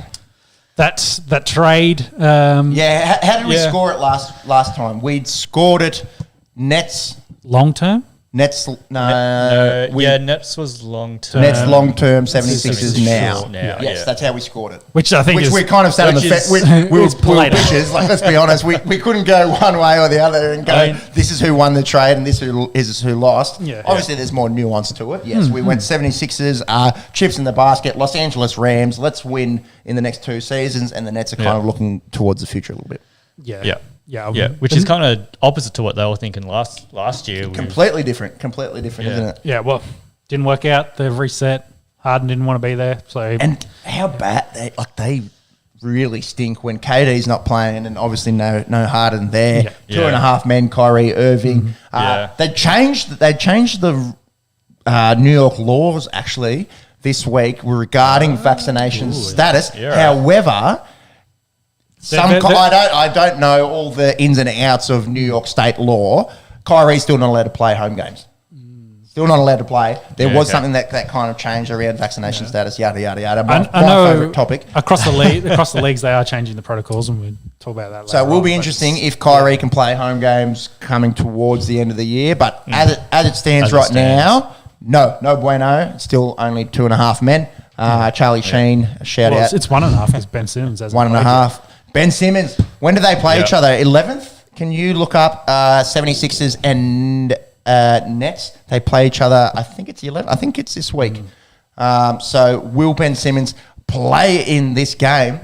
A lot of speculation, a lot of intrigue. I suppose. I hope that Simmons plays, and I bet Big Joel Embiid is hoping that he plays as well. I reckon there might be a little bit of fire between those two. Well, I've got to say, Harden, though, for the 76ers, actually looks good. He's looked pretty good. Yeah. He looks a bit trimmer, honestly. So, well, he looked like Fat Boy Harden when he came over to the Nets originally. Like, this is from Adonis Short. Yeah, of course. Yeah, exactly. Let's go. Yeah, Kettle knows how to... Pot meat glass. Exactly. Pot meat. Yeah, I know what it looks like when I look in the mirror. So I've seen it before. Talking firsthand. Yeah, that's right. I know when I look in the mirror and I see James Harden. I see myself. It's not a fast stretch. Easy done. Oh my goodness. But interesting point that you make. Harden's look good. He looks good. He looks 76ers trim. look good. They're second. They're on a 5-game win streak. Chasing the Heat, who also have been on an absolute heater. The East is looking really interesting, isn't it? That top end is so close. I've got the standings here at the moment. We've got the Heat ahead of the 76ers by 3 games. Then Bucks, Bulls, Celtics, all within 1 game. And then Cavs, Raptors, Nets, Hawks, Hornets, all within a few games there.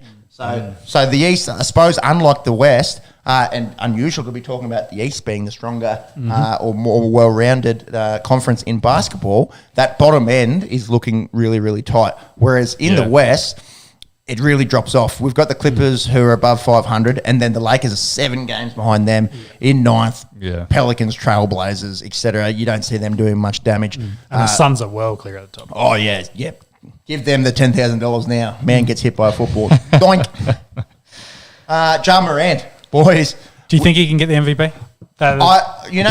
Earlier in the year, we're kind of like, obviously he's most improved, yada, yada, yada. I had a look at the odds. From a marketing perspective, every single highlight I ever see of the NBA, like always in the feed, it's always a him. He's always doing something outrageous or crazy. So he's definitely getting popular opinion and getting the viewership. So whether that helps, with the voters that vote, like, hey, I've seen a lot of him doing some excellent things on the basketball court. It's interesting that you mentioned it from a marketing perspective. Down the gym the other day, trying not to look like James Harden or Sean or whatever. I'd probably like to look like James Harden if I'm being honest. I saw like a 16-year-old kid here in Canberra, Australia, wearing a Ja Morant jersey. The man is very marketable. He's 6'1", 6'2", and posterizes 6'11", fucking Austrian Pertles. Have fucking Wordle games named after him. He's got hoops. So this is interesting. Remember earlier in the year, and we were looking at the odds, and Steph Curry was like $2.80, and we we're like, he's pretty,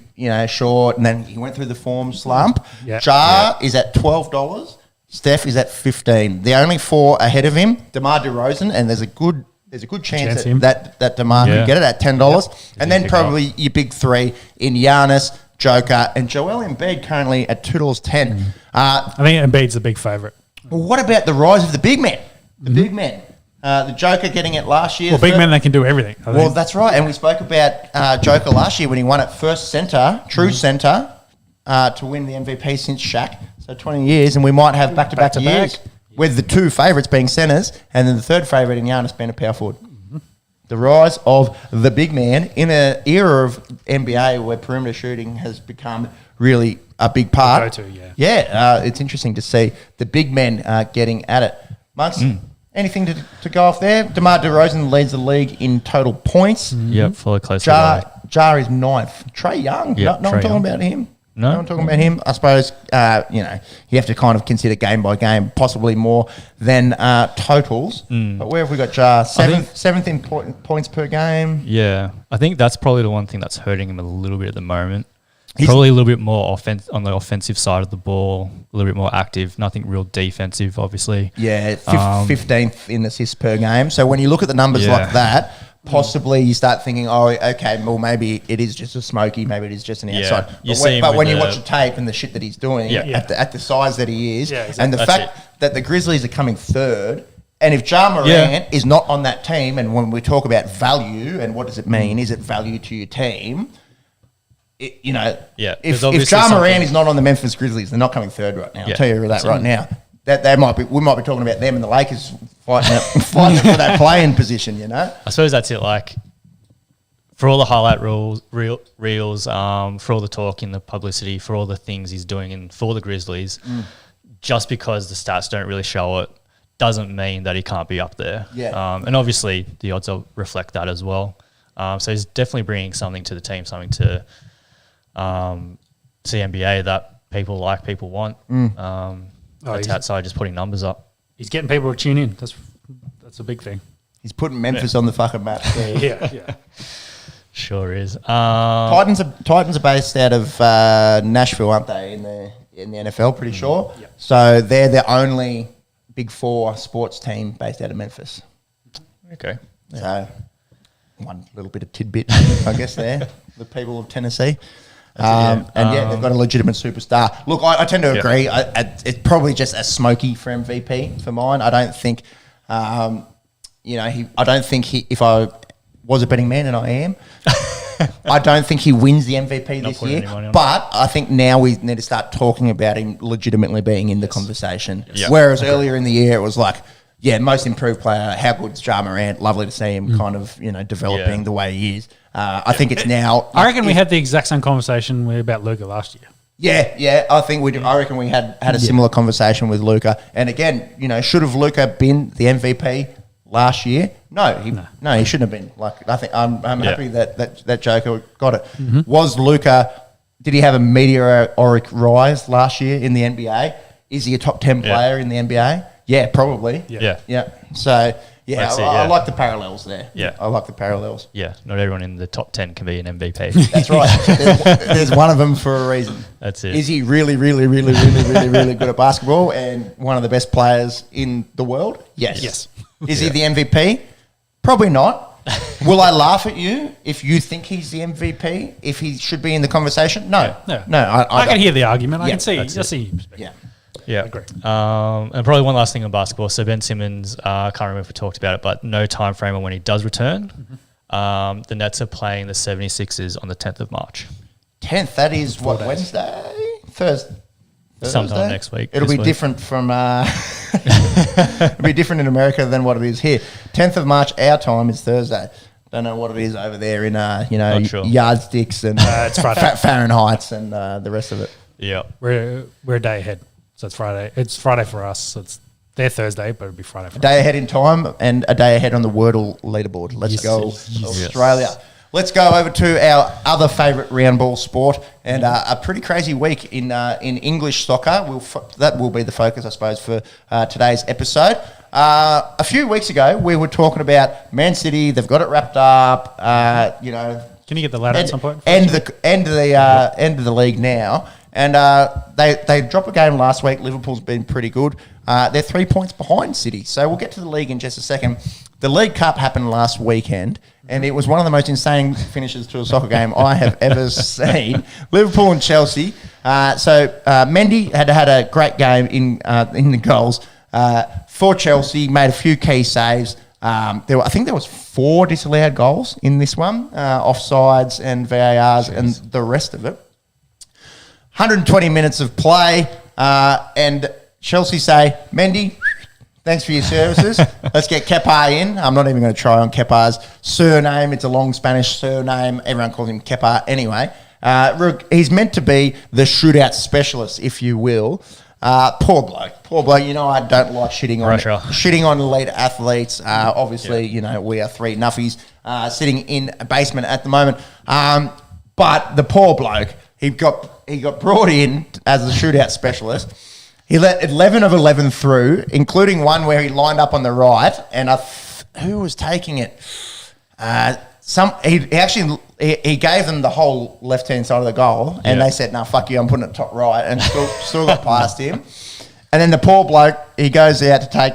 There was 11-10 on penalties at this stage, and it went about 6 feet. That might be generous. It might be more like 8 feet over the crossbar. Some absolute elite memes on par with DeAndre Jordan memes about missing targets and the rest of it. Poor fella.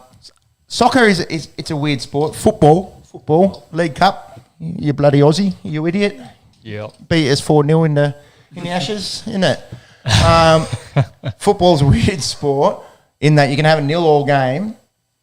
Yeah. 4 disallowed goals, 11-10 on pens, and it's absolutely unreal viewing. Yeah. No, definitely. Who was that? I think I've it got was the Trent. list here. Was it Trent Alexander-Arnold? I think that might have been the one where he lined up right, and he still put it top right and just went fuck you. Anyways, Liverpool have 9 League Cups, the most out of any club, and they'll be chasing some more coveted silverware in terms of winning the actual league. Chelsea 4-0 win overnight at Burnley. Absolutely booed relentlessly by the home fans over Roman Abramovich ownership. Obviously, Russia-Ukraine. We alluded to it earlier in the show. This is probably going to be one of the biggest, say, falling outs from, in a sporting sense.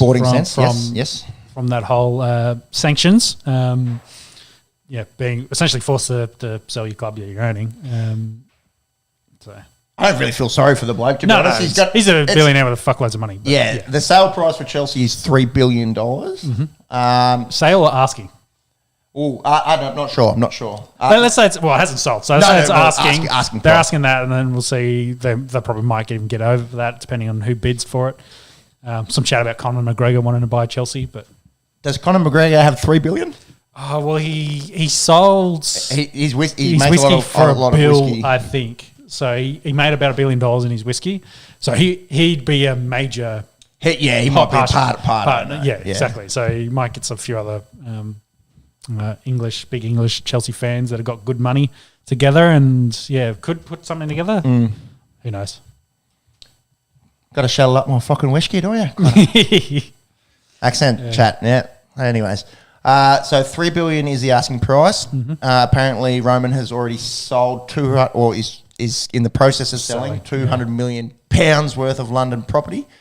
Rumours that he has business ties with Vladimir Putin. Look, that's probably a safe assumption, I'd imagine. If you're a Russian billionaire, Russian oligarch, they've probably met or whatever. Yes. Sorry to jump ship. We will get into the NFL in a second, but I was talking to you boys during the week about Robert Kraft. Yeah. And how apparently he gave him, just to look at, a Super Bowl ring, and Putin just put it in his pocket.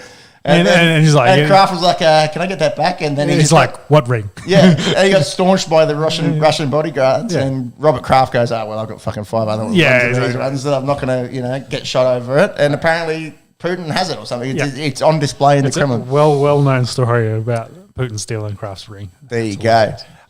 Interesting game overnight between Brentford and Norwich. Normally we probably wouldn't talk that much about Brentford and Norwich. A hat-trick out of Ivan Toney, a young-ish English player there, so I always like to talk about someone scoring a hattie in Brentford's 3-1 win over Norwich. But a really interesting bit of play here where Christian Eriksen, good to see him, he's been back. He's been back for a few months now. Blatant foul on Norwich's left back Brandon Williams. Essentially the old bear hug. He's beaten me. Don't want to let him get a run down the left wing. Essentially like a bit of a rugby tackle. Yeah. Brandon Williams was not happy about it. He rolled around and pushed down, and then he saw that it was Christian Eriksen, and he goes, "Nah, you know what?" Picked him up and gave him a hug. Oh, yeah. He goes, like you could tell if that had been anyone else, like he would have been really quite upset about it. In his face and because it was from behind. He wasn't sure about which player it was, and the testosterone and the instincts. Turn around, give him a shove, and the instincts kick in, and he was on top of him, and he pushed him down, and then he goes, "Nah, you know what? Eriksen, you're a good player." Yeah, gave him a hug, and good to see you out here, Cobber. Eriksen did get a slice of cheese, a yellow card for his troubles, and Brentford coming away the 3-1 winners in the end. Normally wouldn't talk too much about Brentford and Norwich, but a nice little passage of play there. I tell you who is in some deep shite is Leeds United. I will bring up the EPL standings right now. They have lost 5 in a row. After famously coming back up last year after 20 years. Well, we've been watching Newcastle all year. Newcastle have turned a corner. They're sitting 14th with about, we're pretty much 2/3 of the way through the year. Yep. They're 6 points clear of relegation. They're not out of it just yet. They're 5 points behind Brighton, but they're definitely doing a lot better than they were earlier in the year. But Leeds in some real strife there. 16th, 23 points, only 2 points clear of Burnley, and another pretty big club that's in a lot of shite, Everton. Could you imagine? Can you look up the last time that Everton were relegated? This could be 100 years of history if Everton were to miss out. They are currently in 17th. They are only 1 point clear of Burnley. The next fixture is Tottenham, so, shout out to all my Tottenham fans. Could make an easy joke about it being, an easy win, yada, yada, yada. However, that's not really a, fortuitous, is that the right word? Not really sure, match up for them.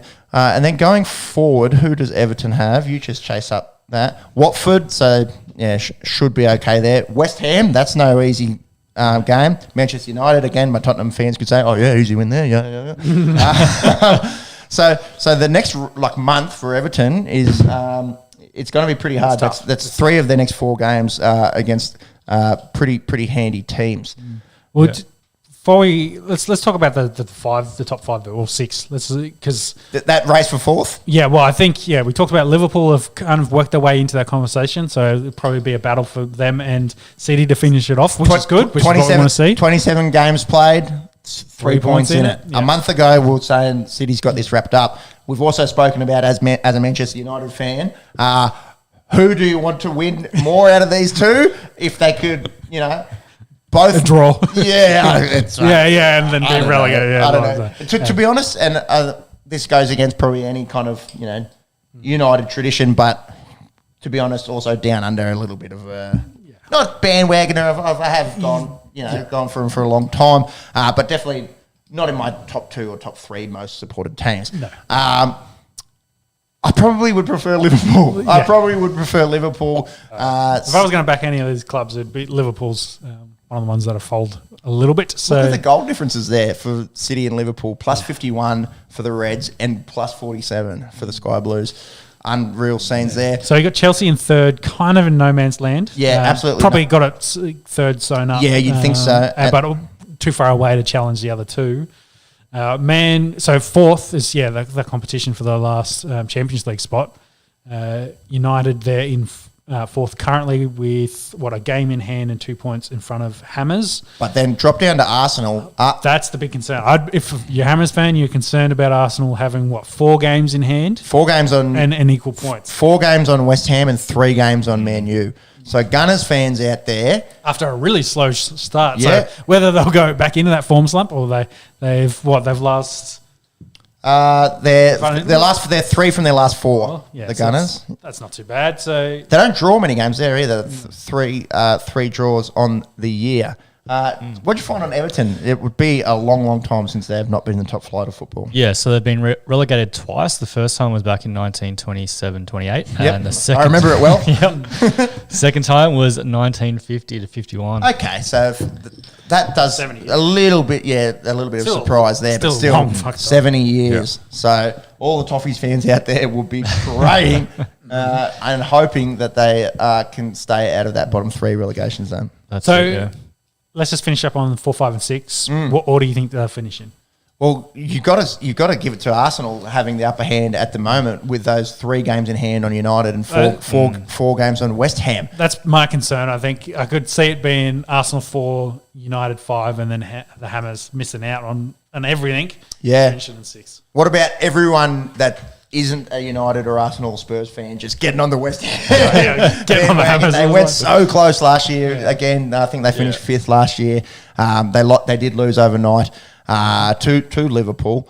I think anyone that doesn't follow a big club is probably rooting for West Ham, or everyone that does follow a big club that isn't. You're probably City, Liverpool, Chelsea fans are all probably rooting for West Ham to get that 4th spot there. But I tell you what, boys, it's still a third of the season left to go. We can get. I think we're all probably guilty of it in trying and. We kind of make up our minds a little bit before the fat lady sings, the proverbial fat lady. She hasn't sung yet. She hasn't even started warming up.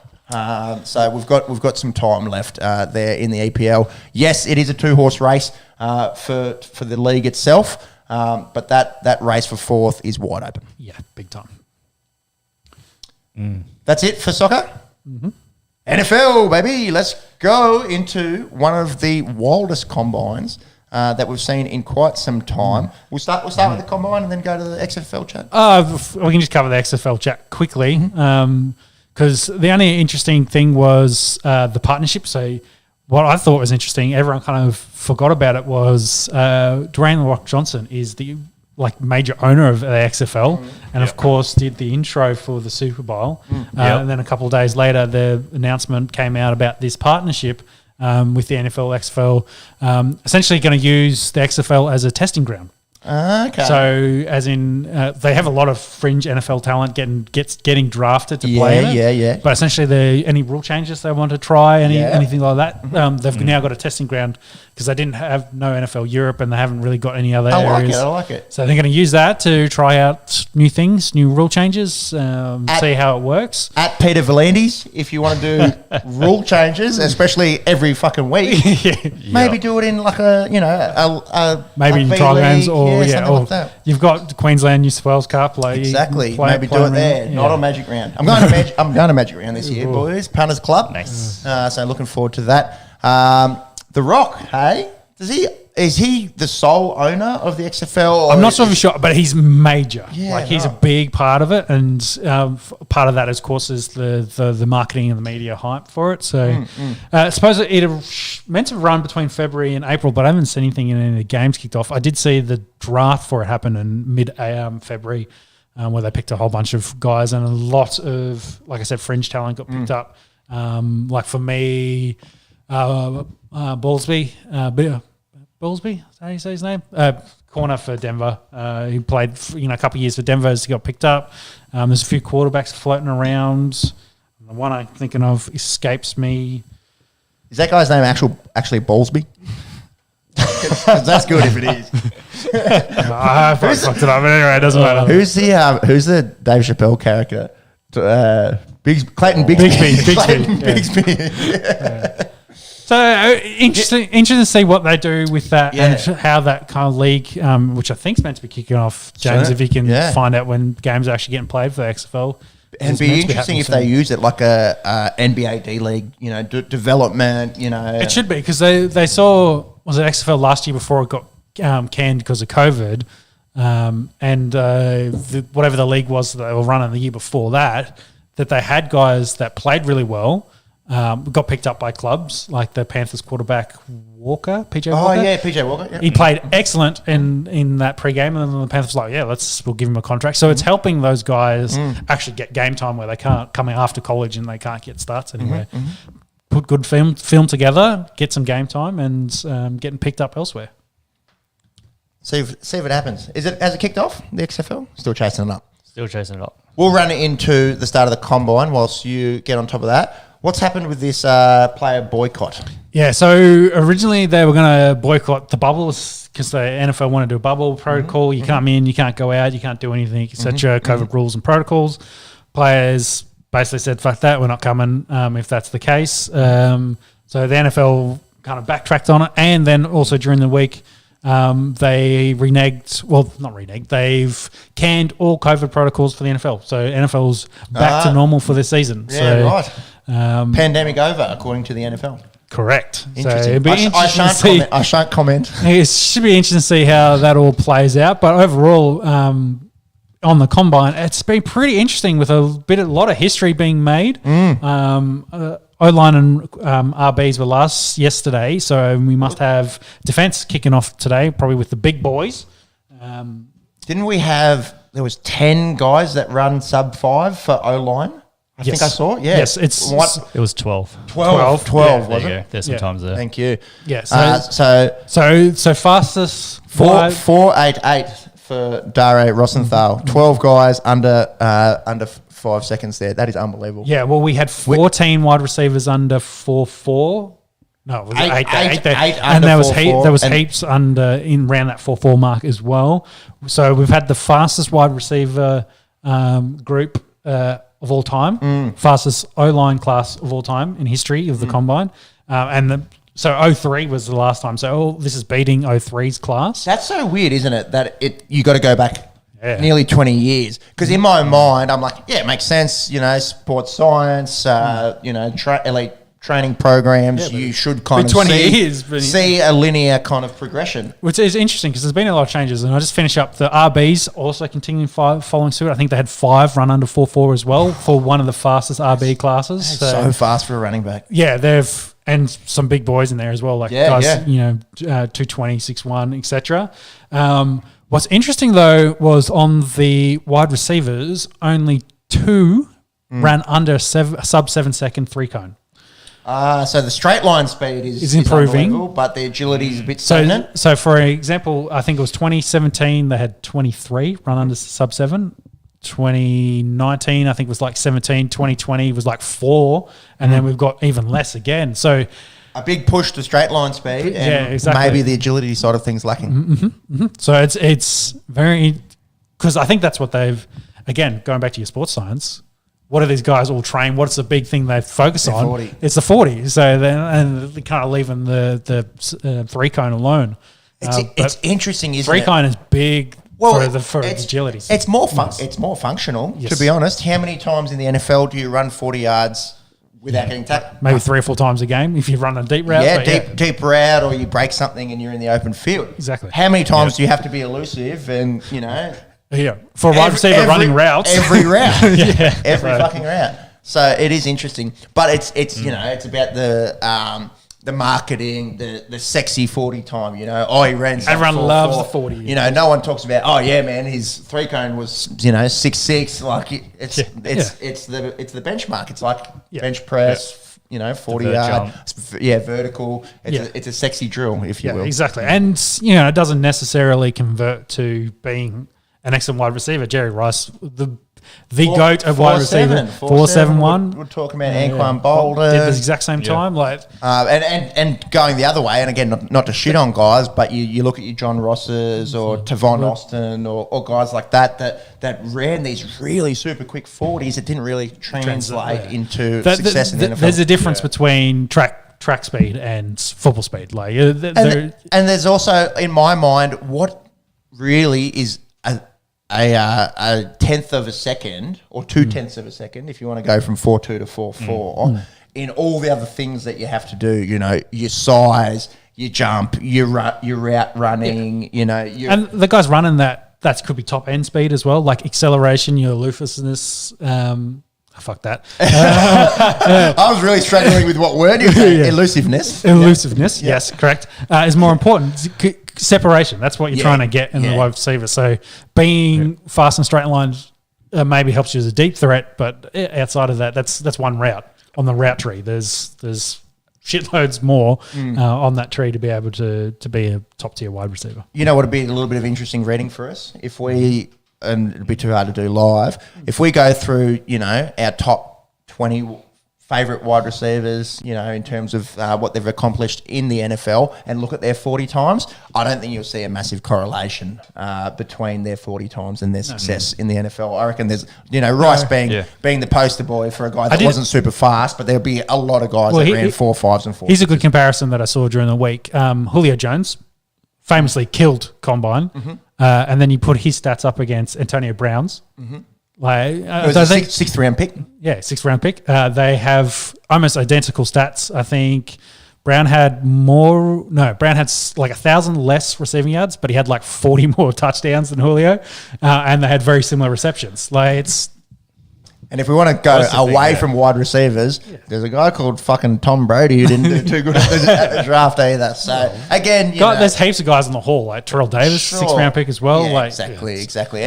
And it's foolish to think that guys don't develop after the age of 20 or 21. Correct, which is a big good thing for the XFL, going back to that, because there are guys that, probably don't develop to their 26, 27, 28, which is a bust by all accounts by that point if you haven't developed. But draft bust. Exactly, draft bust by that point. But those guys that develop then, that's where it just clicks. Like sometimes you just put it all together, it clicks at that point, and that's how you do well. So the combine's really more of a confirmation process. You've seen this guy run fast on tape. You just want to confirm, does he actually run fast? Sometimes guys tweak a hammy, or they don't eat well or don't sleep well, and then they that could cost them a 10th. It's just on the day. So you're just trying to confirm things and what you think, and then if a guy runs much quicker than you thought they'd run, you go back and look at the tape. That's the idea. It gives you a point in time. And you know what it is, man. It's HSC. It's a high school certificate. they call them SATs in America for American listeners. Yeah. I think it's like your year 12. You passed. You got it. All right. And then you look at that and you go, a lot of guys that did really well go on to do really good things in life. Yeah. And then a lot of guys do really well and kind of fizzle out. Yeah. Myself probably being a good example. I didn't even do really well, I would say, but it's. Yes, there are all these markers. Yes, you can say a good football player should be fast, should be strong, should be able to jump, yada, yada, yada. Yeah, it just... that intangible that exactly. It helps. Like, you look at like a left tackle, you kind of want him to be 6'4". You look at his arm length, 34 inches is kind of the minimum you want. You'd like him to run under 5 seconds. If he doesn't, probably not a big thing, but you want to see him move well. But then the tape is what makes it all different. It's just confirming markers are like, I'm happy with all those things. Let's see what it does on tape. And when they start going, this guy's arms are half an inch shorter than what we want. We missed hand size. So the hand size shenanigans. So Pickett, who's potentially favoured to be the number one quarterback picked in this draft, had 8.5-inch hands. Yeah, small. Which is small. Trump hands. Joe Burrow has 9-inch. And but the interesting thing is there's no active QB with a hand size under 9 inches. Then there hasn't been one in the NFL in 5 years. Interesting. Do you know how they measure that? Is that from pinky to thumb? Pinky to thumb. So I don't have huge hands, but I measured it. Mine are 9.25 or 9.2. But I have good flexibility in my finger, so I can flatten them out. Yeah, well, see. I can cheat, so I've got good flexibility in it. And how does that even work? Like it's flexibility. Mine is stiff as fuck. Yeah, yours stiff as fuck, but I can get mine almost flat. So I can get my... That's hypermobility on that. Yeah, I can stretch it. So I could probably get mine out to 10 where I just dislocate my pinky. Can you go out there and dislocate your fifth finger? So he just has tight webbing or something like that. Brian Fletcher looking finger, add an extra inch, you set. Yeah, it's a concern. Again, it's a concern you'd have worried about. I'd be going back to the tape. If the guy can throw the college ball, and yes, there are differences between the college ball and going to the Wilson in the NFL, yada, yada. If I'm Buffalo and I play in the worst weather in football, I might be like, maybe I'm not picking him. But if I play in the Saints and I play in a dome, I was just like, well, it's less of an issue. I can't imagine Drew Brees had huge hands. No.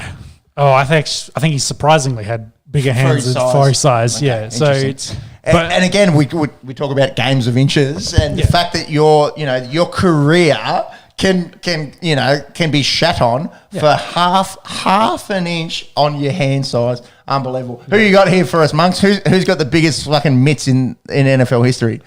All right, so the largest hand measurement in combine history is 11.75 inches by DeForest Buckner. So not QB, sorry. Defensive end. Can we get quarterbacks? Trevor Lawrence, 10-inch hands. 10-inch, yeah. Justin Herbert, 10 inches. I think Allen's was up there as well. Same with Patty Mahomes. They had good sizes. Let's just go all over this. Yeah, give us the top end. But again, like, who else is on this list? Like Tim Tebow, Matt Leinart, Tyrod Taylor. Again, it's just a checkpoint. You just go, okay, all right, he's got small hands. Russell Wilson for his height, that's unbelievable. The 20th biggest ever. Yep. 10.25. Brett Favre. Well, that kind of worked out. Yeah, it helps to grip the ball, but that's the point. If you got small hands, EJ Manuel, I don't know. Well, Jordan Love. EJ Manuel famously picked by Buffalo, so there you go. But if you got small hand sizes, McNair. you go back to the tape and Sanchez. you go back to the tape and you go, well, how many fumbles does he have? Does that ball look loose at all when he's there? Sanchez had the most famous of fumbles. Yeah, the butt fumble. But hand size doesn't also relate to grip strength. Yeah, exactly. You can test that as a different measurement. It's an interesting measure, but I'd be looking at the tape more so. Ryan Mallett. Yeah. Fitzmagic. Isn't there? Cody Kessler. Dak, that makes sense. Yeah. And the biggest hands ever for a quarterback, Jim Druckenmiller. Played a little bit with the 49ers. Yep. Not a household name right there. Big old hands. Yeah, 11 inches, eh? Hand size. Get your hand in. Well, let's finish on the final bigness from the NFL Combine. Good word. If you want to click on that link there for the offensive tackle. How do you say his last name? Pepe? I'll have a crack. Daniel Falele. Yes. Aussie. I'll go there. Oh, there you go, Pepe. So biggest NFL player at the Combine. 6'8", 384. Yeah. Also would be the heaviest player in the NFL currently. I think that they might get him to drop a little bit at 384. Yeah. That is huge. He's an Australian native, so that's why I put him out. The big boy Samoan. Is an Australian. Did he play at Wisconsin, this fella? Minnesota. Minnesota. So close. So close. But it's interesting on that. It said he was 426 pounds. 426, man. But for his measurables, like for an offensive tackle, he's got everything. He's probably, like you said, on the heavy side. But if he carries it well, maybe it's not an issue. You want to know what 426 pounds is in real measurement? 180 something. 189 kilos. It's fucking huge. This is a big man. Yeah, he's also 6 so kind of following in the steps of Jordan Mailata. Did he play rugby growing up? Have you got it there? Yeah, basketball and rugby as a youth, and played. Oh no, he was a member of the coaching staff. That's interesting. At Hawaii. No, a member of the coaching staff scouted him. Yeah, and Hawaii does come out here a fair bit. To do scouting. The flight's a little bit shorter, I guess. Yep. So how did that work? So he got scouted by Hawaii, but Minnesota ended up picking him up. Did he? So he went through the IMG Academy, which I think is something that a lot of international kids go through. Definitely. I think both Jordan and Valentine went through that. Okay. Valentine Holmes and Jordan Mailata for those playing at home. He was selected in the 2018 Under Armour All-America game. He's rated 4-star prospect off the back of that, and I guess look at those offers, but chose Minnesota over Bama, Florida State, Georgia, LSU, Michigan. So it was pretty highly sought after. I wonder what the thinking was there. Guaranteed start, I'd say, at Minnesota. The others might have been like, "Hey, we love your size, and we can teach you and stuff like that." But whereas just like, well, I can actually play, my entire college career as a starter. So great point. Is he highly touted to go early for a lineman? Haven't looked into the rankings quite yet. And we're still process yet, bro. We're still 6 weeks away from draft day. No, even longer. I think it's because draft's the 26th or 27th, 28th. Let's call it 8 weeks. 8 weeks. Yeah, we're almost 2 months away. So interesting. More Aussies doing things in the NFL. We love to see it, obviously. Big time. As fans of the NFL down under. So is that enough for Combine? Or what have you got for us? Yeah, so Daniel Jeremiah, NFL Network Guru, has drafted him at 49. Second round. Overall. Second rounder. Yeah. Top 50s. Bloody oath. Is good. That's excellent. Yeah. That would be the highest Australian ever? He might just beat out Gotsis, who went second round. Can you look at Adam Gotsis when he went? Yeah, he was He was second round. He was the last highest. I think he was the highest for an Australian. I can't think of anyone else. No, none come to mind. My ladder was seventh round. And then a lot of the punters. I think our highest punter was like a fifth rounder. Yeah, was that Mitchell? A lot of them are undrafted, and then a lot of them go kind of fifth, sixth round. Adam Gotsis, second round, 63. 63, yeah. 63. If he goes in the top 50, he'd be the highest for an Australian. So 63 is right on that back end of the second round. That's it. So we'll keep an eye on Daniel Farlele and maybe try to get the pronunciation down as well. I imagine that's it. Yeah. I imagine that's close. Happy with the combine? Yeah. Yep. I was going to quickly go back to the XFL. Yeah, what do you got? Did you get us an answer? So season is anticipated to start in April 2022. All right, so they pushed it back. That's all right. Yeah. How many teams are in there? 10? 10. Yeah, I think it was 10 teams. Yeah. It's a 10-game season. Still good. It's 500 players that can get 8 game teams. time. 8 teams. Yeah. 8 teams. Interesting how they work that out then. 8 teams, 10-game season. So you play everyone 7 times and then you play 3 teams 3 times. Maybe there's some kind of division. Maybe. Yeah. I don't know. They love it. To be honest, love a division over there. Not a big interest of mine following the XFL. No, we just wait for the highlight videos of defenders getting to kill players again. The rules are a little bit relaxed. From the high shots. So. And then The Rock owns it in part with his ex-partner Danny Garcia and a consortium of investors as well. Yeah. Ex-business partner? Ex-relationship partner. That would be awkward, hey? No, I think they're pretty close. I think they're kind of... They'd have to be if they're running a business together. I think they kind of were like Rock's flying around all over the place doing moves and shit like that. It's just hard. And they're like, it's not working out. But let's, amicable, be friends. Amicable, yeah. Nice English there from you. Yeah, I finally said a word right. So it's all good. Bound to get one in somewhere. Can you smell what the Rock is cooking? Playing a footy team in 2 weeks' time out of the Wagga Wagga sort of Riverina area. Yeah. Australia. Interested to see where this goes, yes. Called The Rock. Okay. The Rock. Yeah. The Rock You're Wrong, I think, is what they're called. Yes. Fair enough. It means a lot, I'm sure, to maybe the 1 or 2 American listeners that we have at the moment. Let's finish up on NFL news. So reports coming out of the combine was the Commanders. Is that... Okay, I was going to say Commandos, but... The Commandos. The Washington Commanders. No cups. Kick him in the dick. The Commanders, which is Washington, they tried to trade for Russ during the week. How did that go? Seahawks shut it down, rejected it. They tried to offer a lot of first-round picks by all accounts. Imagine that. Danger Russ. I think, because Russ, I think, has it in his favour, may have annexed that. There's a good work there too. Yeah, this is good. Keep rolling. Relevance in the current frame of world. I think he potentially could have killed it. Washington think they may be a quarterback away with the defense and some of the offensive talent they've got. But potentially Washington's not a market that Russell wants to go to. Speaking of, where do you see Russell Wilson going? Again, hard to say. Green Bay? Could be in Aaron Rodgers' place. Reports on Aaron Rodgers coming out, I think last night, was he's torn, as in does he stay in Green Bay or go to Denver? Right, I'm torn. They're his options.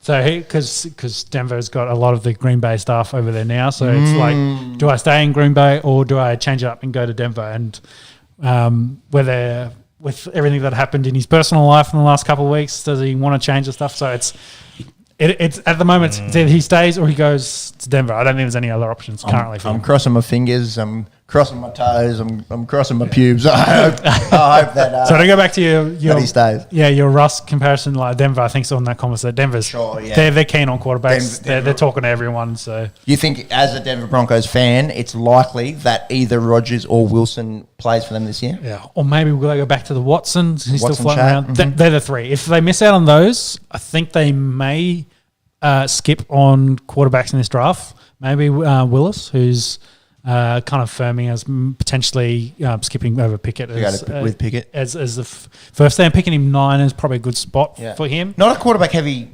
class. is the thing. So whether you get rid of Teddy and roll another year with Locke and see if he's the guy, can actually do what you need, and then go into next year's draft with potentially more talent available in that one. So that's the chat there. Amari Cooper is going to be moved. So they're either going to trade him or cut him. They don't have confirmed. They don't have cap. You can't cut him. Well, surely someone will pick up Amari Cooper. He's got a big contract, of course, big dollars. They can't pay him, of course, because they've paid a certain running back big money as well. So they've got too much in the offense. Very, very interesting conversation we had about this time last year regarding Amari Cooper. And again, I don't like a shit on professional athletes that much. However, I was quite adamant that he was not a top 10 wide receiver in the NFL. Fallen out of that. Given this season, it's probably not a top 30. And they've got CeeDee Lamb there now on peanuts on a rookie contract. CeeDee's WR1. They need to put the money elsewhere. We saw Cedric Wilson come along as well this year. Dalton Schultz, no one thought. And they still got Gallup there, don't they? Yeah, Michael Gallup spent a lot of the year injured. But they've still... He was a first rounder, wasn't he? Or early second? Maybe second. Early second. Yeah, So Amari Cooper on the move. Have you heard any likely nothing likely. Because I think the big problem is his contracts. I think if they cut him, they save about 16 mil from memory, with about 4 dead. So they... That's the thing. If you pick him up as a trade partner, you're paying him 20 mil. It's like... And you don't really want to be paying 20 mil for a wide receiver unless you've got the room and potentially could be winning. You're going to be playing playoffs. Like, sure, you don't want to be like the Jags to trade for him and actually that's probably maybe not get Trevor Lawrence another weapon. But the same thing is, do we really want to pay 20 mil to a wide receiver when we're not really there we yet? Could just cut him. Yeah, so. The business of football. Yeah, so bad for him. Bad for Jimmy G as well. He's having shoulder surgery and probably going to be out for 16 weeks. Should be right for From surgery, so a couple of weeks ago. So for the season, a bit of the camp. Yeah, he should be right for the start of the season, but it's whether that hinders his trade value or not, and whether the 49ers want to keep him around or. Do you know what shoulder surgery he's having? I'd be very interested. Monks might be able to find that. Bring that one up. Yeah. So whether they turn to Trey Lance or not is the question. He should still have trade value because if I said to you, who's the quarterback with the most rings in the NFL currently? Most rings in the NFL currently? I imagine it's Jimmy G as a backup at the Patriots. That's a caveat right there. He's the only huge asterisk. He's the only one with 2. So if you'd asked me outside of this conversation, I would have had no idea. Yeah, because Rodgers, Russell, etc. all won. Patty won. They've all got 1. So Jimmy G's the only one ahead. But picking them up with Patriots. Also, if you'd ask me who's the best looking Italian quarterback in the NFL right now, I'd probably say Jimmy G. Yes. Yeah.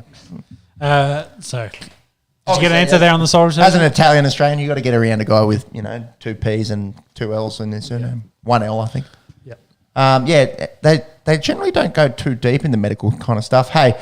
No. It's his throwing shoulder, a minor surgery, according to your boy John Lynch. Yeah, it's on his throwing shoulder, yes? It is throwing shoulder. So it's probably in there to clean up his rotator cuff is what I would say. Probably in there just to make sure it's all strengthened and all good to go for this coming season. Possibly. Could be fucking 10 other things. I don't think they're going in there for a full reconstruction. And I wouldn't say that, but it could be labral repair. Yeah. It could be AC. It could be... Exactly. They're in there probably just making sure it's all nice and tidy. Yeah. Interesting how you never get medical kind of info. That's why I did shout a beer during the NFL season. Stefania Bell, physiotherapist at ES. Well, she is an analyst now, but she was a physical therapist coming up and gives really nice insight into the actual injuries and surgeries and from a bit of a more medical perspective, if that is your lingo. Yep. That's it. So that probably... I was just going to say in terms of his contract, so if he stays as his cap hit is 27 million. Oh, for Jimmy? Yeah. For Jimmy. 27 million. His dead cap is 1.4 mil. Well, it's probably a bit less than I think Aaron Rodgers was asking for upwards of 50. So anywhere between 40 and 50 mil for Aaron Rodgers, which, hey... Well, Paddy Mahomes gets it, doesn't he? So yeah, salary cap's going up. Probably his thinking there. He's won back-to-back MVPs. Did he win back-to-back? Yeah. Yeah. So, he's just like, I am the most valuable quarterback on the market. So you got to pay me. Anyway. UFC? Happy? Yes. Yeah. I think so. I was going round. to say something in the NFL, but it doesn't matter. Ding, ding. Let's go, because we're 2 hours in and we've got our NRL preview. Yeah. So UFC 272, as we alluded to earlier in the show, is underway. The main card is about to kick about off. 30 minutes away. Yes. Probably one more fight to go on the undercard. I haven't really been paying too much attention. Anything stand out from the prelims there? No, nothing I really noticed. It's a good crowd, though. Yeah, Vegas. So...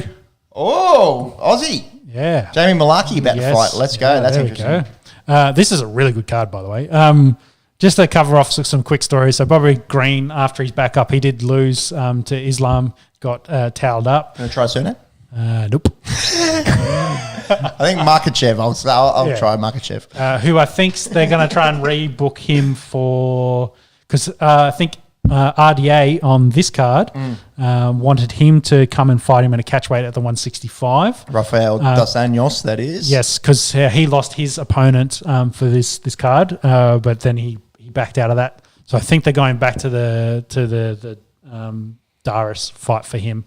Can we break down a little bit of this fight last week? Bobby Green, 2 weeks in between fights. February 12th, he beat Nasrat Hagparast, and then 2 weeks later loses to Islam Makhachev.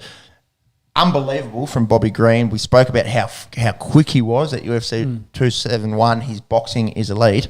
Did you see the highlights from this? What did you think? It was a first round finish from Islam. Islam gonna Islam. Let's put it that way. He took him down, beat him up, and job done. Wrestled the fuck out of him. Yeah. He's 23 MMA fights, 22-1. He's won losses. I'm assuming it's ages ago. Yeah, it was in 2015. Adriano Martins. Got caught. So it beat Dan Hooker. A big kill list there. Markachev, is he one to watch out for in the division moving forward? Big time. He's on the rise. He's 30 out of Dagestan, so probably still has another good 5 years in him. Easy. Cain Velasquez, what happened here in jail? So crazy story. This is a crazy story. So my understanding is first got reported that Cain tried to kill the dude. Essentially, he tried to shoot a guy. Yeah. And I was like, Cain, what are you doing? And then reports came out the dude that he was trying to kill had only just been released from prison and is potentially child sex offender for a young female within Cain's care. So I don't think it's Cain's it's personal. kids, it's real. but he's of course Mexican, got a big family. Whether it's like a niece or cousin within him. So my understanding is Cain employed the dude's mother. And then so of course must have been the dude hanged out with his mother and potentially offended up to 100 times with this with the relation to Cain. So Cain's taken into his own hands and essentially I think went on like an 11-kilometer car chase, rammed his truck into the other dude's truck, let off some rounds. So this dude, the dude's mother and some other dude were in the car. The other dude, unfortunately, was the one that copped the bullets. So it was collateral? It was this guy's stepfather. Didn't kill him, but it injured him. Got hit. Stepfather, there you go. But yeah, he wasn't... He got hit, but yeah, like you said, he didn't kill him. But so yes. the chat all week's been, if you're in that situation and if you've got the capability, you're probably doing the same thing. Yeah. Like I've got Joe Rogan weighing in on it, saying that he'd wished he'd done it with his hands, cause with the gun, you get the collateral. The same thing, like Cain with his hands, you put him work. But I think he wanted to end the dude Yeah, this is a wild story out of a man that just a few years ago was, at the pinnacle. So there's a lot of support UFC. for him in UFC. Yeah. Of course, like he's taking the law into his own hands, which of course we don't. You can't really condone, but the other guys condone or like, promote. But again, as the well, other dude is scum. But yeah. You don't. Yeah, we don't want to weigh in too much on vigilante. So he's getting a lot of support from the other UFC guys. A lot of people putting in donations for his legal fees and stuff like that. It's what direction they go. Like the chat about like for those moments he was temporarily insane. Like he's just gone, insane with rage of trying to, get justice essentially. For a very cause family member. So crazy story. Yeah. Have you got anything else there that you?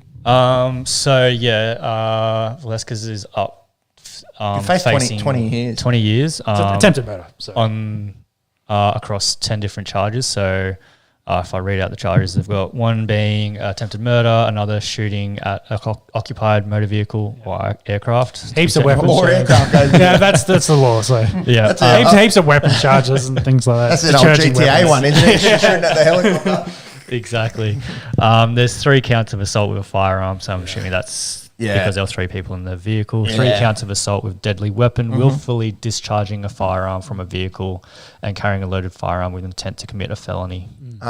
In terms of the collateral damage, do we know how that person is going? That they're okay? It wasn't life-threatening. Okay. No. Yeah. Okay. So thinking of them, obviously. Because don't condone taking the law into your own hands, but also can see what Kane was. Exactly. What the processes were in his brain at that time. Yeah, America's a crazy place. Fucking oath it is. But I don't think.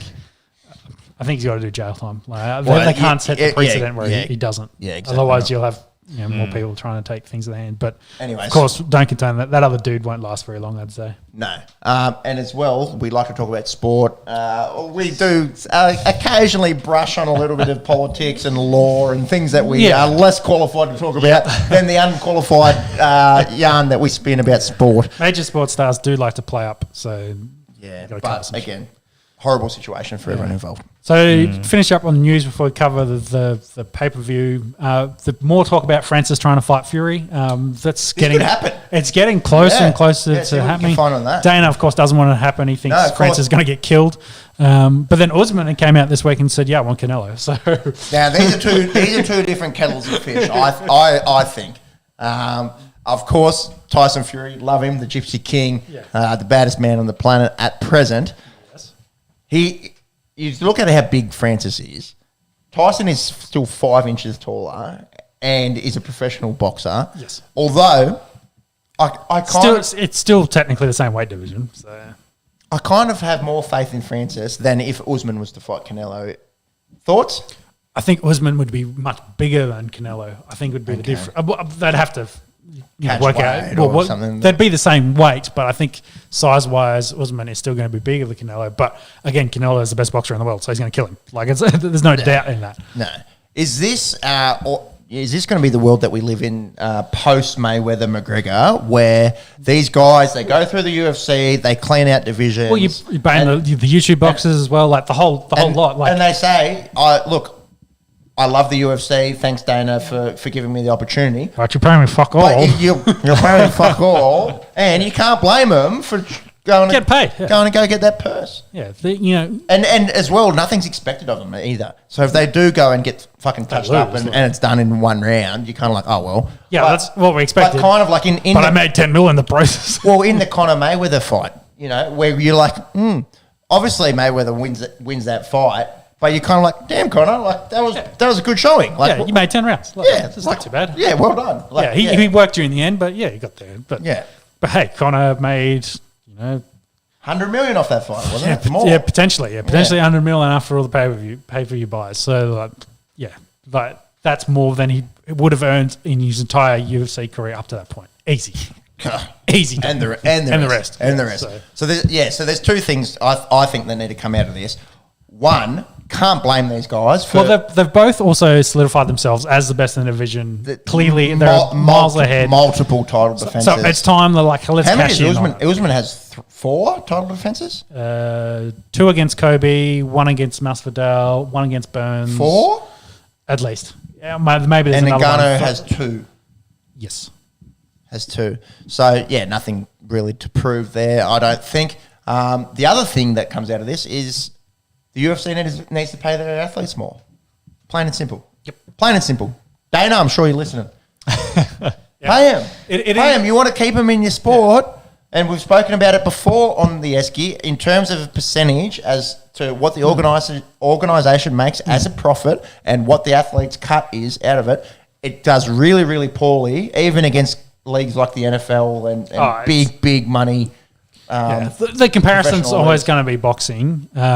So the UFC does better for the lower tier guys. So the pay is, so the spectrum is more squished. So your lower tier guys get more. Whereas in boxing, it's all top end. All top end. Everyone else makes nothing. Yep. So you really got to get to the top end. Got to be a champion to make big dollars. Having said that, bottom end guys in the UFC, I'm pretty sure isn't it 10 for showing up and 10 for winning? Yeah, $1,000 American dollars. That's what, and they get a bit more from with the short sponsors. Yep. It depends on where you, like if you're on a pay-per-view card, like sometimes it could be like 50. So 25 show, 25 the win, or around that 50K. But yeah, it's speaking to 2 fellow kind of couch enthusiasts and run of the mill kind of dudes. Would you go fight someone potentially end up with brain damage for 30 grand? I saw this meme come out yesterday that said it was a picture of Aaron Donald, who is absolutely jacked. Is like, would you take 10 mil a year as long as Aaron Donald just in that year gets to come along and punch you as hard as he can at one point? I'd go, fuck yes. 10 mil, yeah, yes. 10 mil. Punch me in the face as much as you want. 10 mil, but 10 mil and 30 grand, we're talking about 2 different things here. Exactly. I don't know. Obviously, I'm a little bit, anti-top end and a bit more about, the bottom end and about the fighter. I think they need to pay these guys a little bit more. It's fucking ridiculous. Yeah. Because you also have to think like that 10 grand or even if it gets up to 50 grand, that goes straight back into their fight camp. Like they spend at least that much. Well, most of the guys are reliant on the fight bonuses, as in getting like a fight night, etc., just so they can pay their camp. Yeah. Yeah. That's it. So it's a long way to the top. It's not, you're not necessarily thinking about how much it costs for them to get to that point as well. So you always hear the stories of guys that they were sleeping on their coaches' couches essentially, just to make, because the coach believes in them and is like, I think you're talented. You got no money, of course, so just come and live with me and we'll see what we may do. So it's always a big challenge. So anyways, I'm sure we're not the first people to reiterate the point in the world that these fighters need to earn more, especially at the bottom end. So I think UFC is probably the biggest sport in America that isn't unionised. Okay, yep. So the big 4 are all unionised. I imagine the MLS has a union. Yeah, I'd say so. I'd say they're all unionised, and UFC, of course, isn't. It's contractor based. There you go. Anyway, UFC 272. Let's talk about this card. Shane Malaki, he's got a little bit touched up here in the first round. He did get a nice takedown in the end there, so we'll see. This has been a bit back and forward. They're just swinging, so it's been not too bad. This is a good card, though. So I guess we start with the top. The former trade partners with Kobe Covington taking on George Masvidal.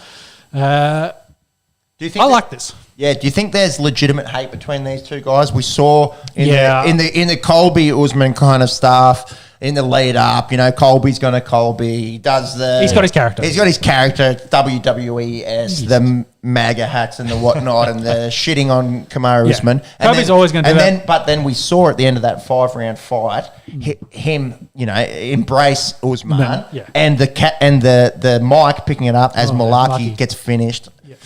That's a shame for Aussie fight fans.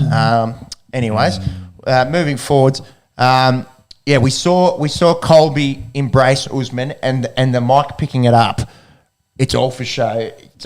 There was genuine respect between Colby and Usman. If you're not a casual, everyone knows by now that Colby. It's a character. This is a character. It's essentially clickbait, so you get views, they get people to tune in.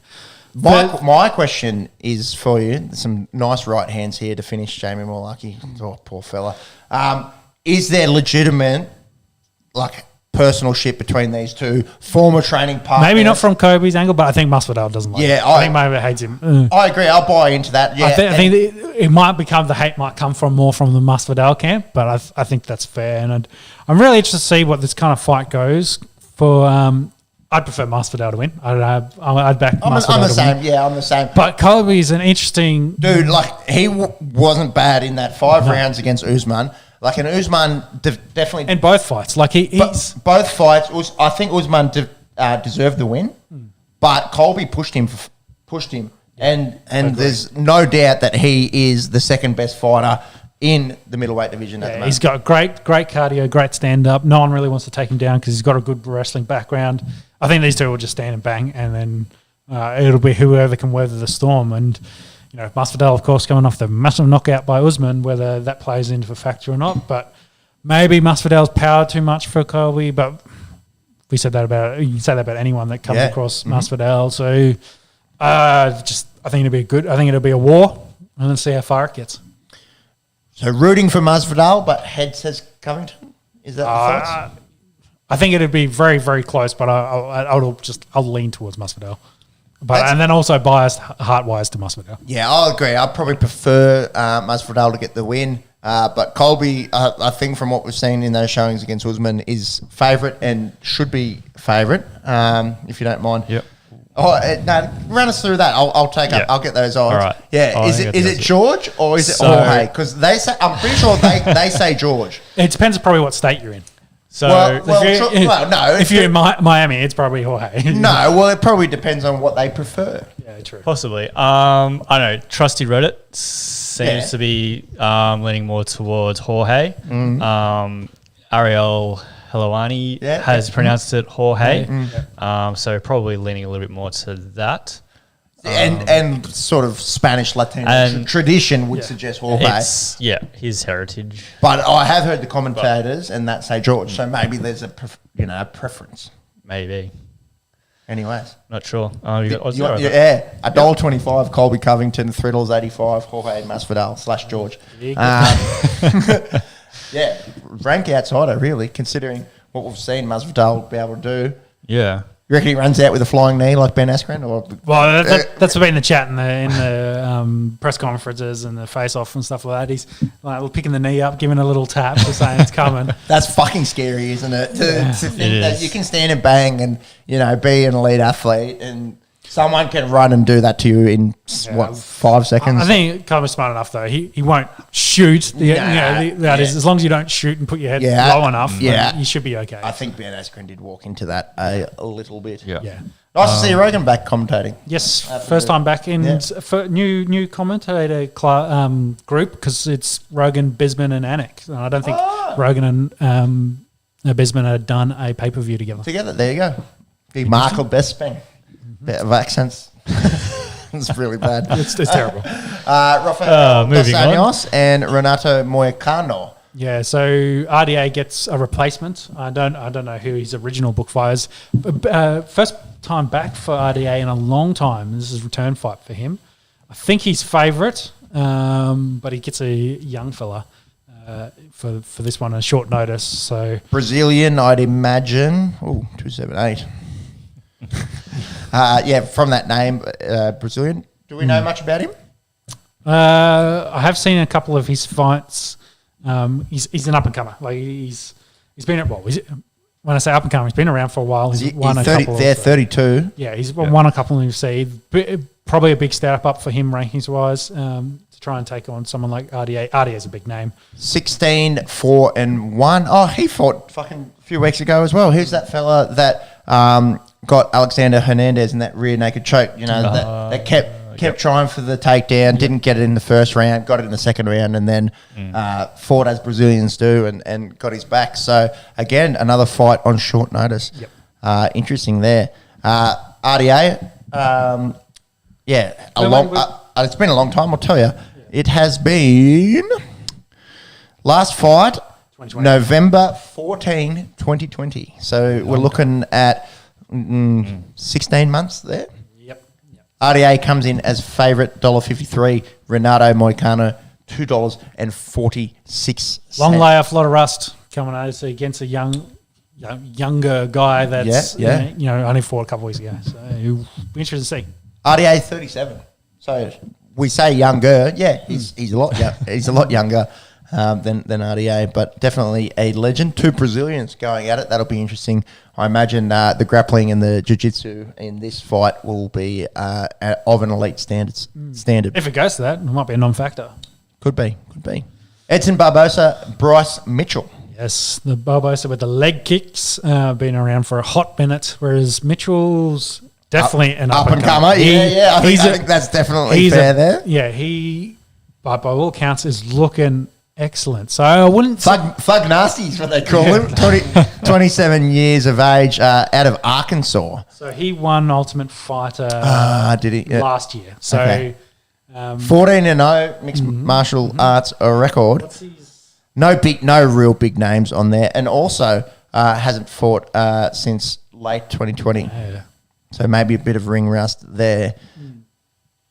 Yeah, so I like Mitchell. Edson's a known commodity at this point. Stalwart of that division, but The favourite, I like Mitchell in an upset. Yeah, well, it's not an upset. Oh, he's the favourite. Yeah, the favourite might surprise you. He looks really good. So Bryce Mitchell, 14-0, has never lost a mixed martial arts fight. He's $1.54. Edson Barbosa, $2.43. Barbosa is 36 years of age, so nearly 10 years difference there. Bryce Mitchell being the young up-and-comer and favourite there to take on the experienced Brazilian. So then you get another interesting one with Kevin Holden taking on the other cowboy in Oliveira. This is a step down in weight for Holloway. Holland? Sorry. Yes, going from welterweight to lightweight. I think. Have I got that right? He was at once... middleweight to welterweight. Yeah. Sorry, he's gone. Yep, you're right. I think. So that's 15. Because I thought he was... No, yeah, he lost to Blonde Bronson, which was middleweight. So, yes. So he's coming down. His first time coming down. He looks good. Be interesting. Again, the other Cowboys been around for a long time as well, kind of in the middle of that division, hasn't really moved up or down. So a good welcome fight here for Holland. Every time you watch Holland, you must see improvement. He had no wrestling. He came out with a bit more wrestling. Oliveira's more of a jiu-jitsu guy. So I think this probably will be nice for Kevin, where it'll be more of a stand-up fight, and he can go to work in that way. So I love Kevin. He always, I don't know how he does it, but he's got this thing in his gym where he gets online trolls, internet trolls. He's like, the gym's always open, come down. Yeah, There's good. always videos of him. Good. Hopefully one of them goes one day. Oh, the heaps of them go. He's got videos of him beating up and he internet trolls. Yeah, he towels them up and gives them lessons. So it's excellent. That sounds like a lawsuit waiting to happen, but if it's in the gym and sparring, I think it's also an alpha move. Yeah, that is an alpha move. He's like, I'm here this time if you want to come down and show me what you got. Nice. He's had a few people take him. I hope we get to the stage one day where we've got trolls. And we say, come down to the basement. And get touched up. No, it's a skull of beer race. Okay. Yeah. We'll be doing all right. Not fighting anyone out of the basement. Fucking grow up. This is not Fight Club. First rule of Fight Club. Yeah. So Holland for me for this one. Yeah, he is big favourite here. $1.22 against Alex Oliveira, $4.15. And the fight that is just about to kick off to start the main card, Sergey Spivak and Greg Hardy. The wife beat Hardy. No. Yeah. Well, allegedly. Was it alleged? They went to court, didn't they? All charges were dropped. All charges dropped. Okay. Anyways, doesn't mean he didn't do it. It's just. Yep, that's your opinions, and let's just keep on moving on. You know who did beat him up? Fucking Tai Tuivasa, ranked number 3 in the division. FTO, baby. I might get the tat. What do you reckon? That'll go down well in a professional environment. You probably actually wouldn't see it. I don't think you can see those things. It might not go down well with your wife either. But anyway. No. Or family or anyone else. Yeah. I'm also probably not going to get that tattoo. I don't think Greg Hardy had fought since then either. Or maybe he's had one. I think maybe one. Let's have a look. But no. So July 10, Tai Tuivasa, got him in the first round. About 8 months off for Greg Hardy. Yeah. Don't know much about his opponent, though, if you pull his record up. A slightly longer record. Moldovan. Who's that Moldovan team that were in the fucking Champions League that we're all about? Ajax? No. They're from Holland. They're quite well established team. Look at Moldovan soccer team. We're talking about them the other week. Yeah. Nothing too impressive. No massive names. He lost, but lost to Marcin Tybura. That's a pretty big name. How about this? 2019, he beat Tai Tuivasa. There you go. Sergej Spivak. They've got a similar opponent there. Greg Hardy gets on pay-per-view because he's Greg Hardy. Played for Cowboys. Like, people know who he is. Go for Moldovan Champions League team. What the fuck are they called? I shouted them a bit. They beat Real Madrid. Young something or other? No, they're from Switzerland. I'm just going through all the ones that you've been shouting out. Young boys. Yeah, the young boys. What are they called? Bring it up. Elite chat. Anyways, from UFC to Moldovan soccer. The main card's about to kick off. We'll keep an eye on it as we preview the NRL. Anything else to add there, boys? No? That's them. Sheriff Tiraspol. That's him. There we go. Up the Sheriffs. Yep. Alrighty. Finish up with motorsport, I guess, before we go into the NRL. Sorry, quick one. Quick on the motorsport. So on the F1 side, again, following on from the Russian sanctions, probably the other biggest sporting news in regards to that was, one, Russia GP axed, contract terminated. They're not going back to Russia at least ever, or well, I don't want to say ever. Let's hope they can sort their shit out. But for at least future. For a long time, which means the brand new $366 million track is now useless. Good taxpayers' money there. Then again, taxpayers' money is not real great at the moment. It's worth much for the Russians, unfortunately. Also, following on from that, Haas has cut Mazepin. As well, and leaving their title sponsor, which is owned by a company owned by his father. Yeah.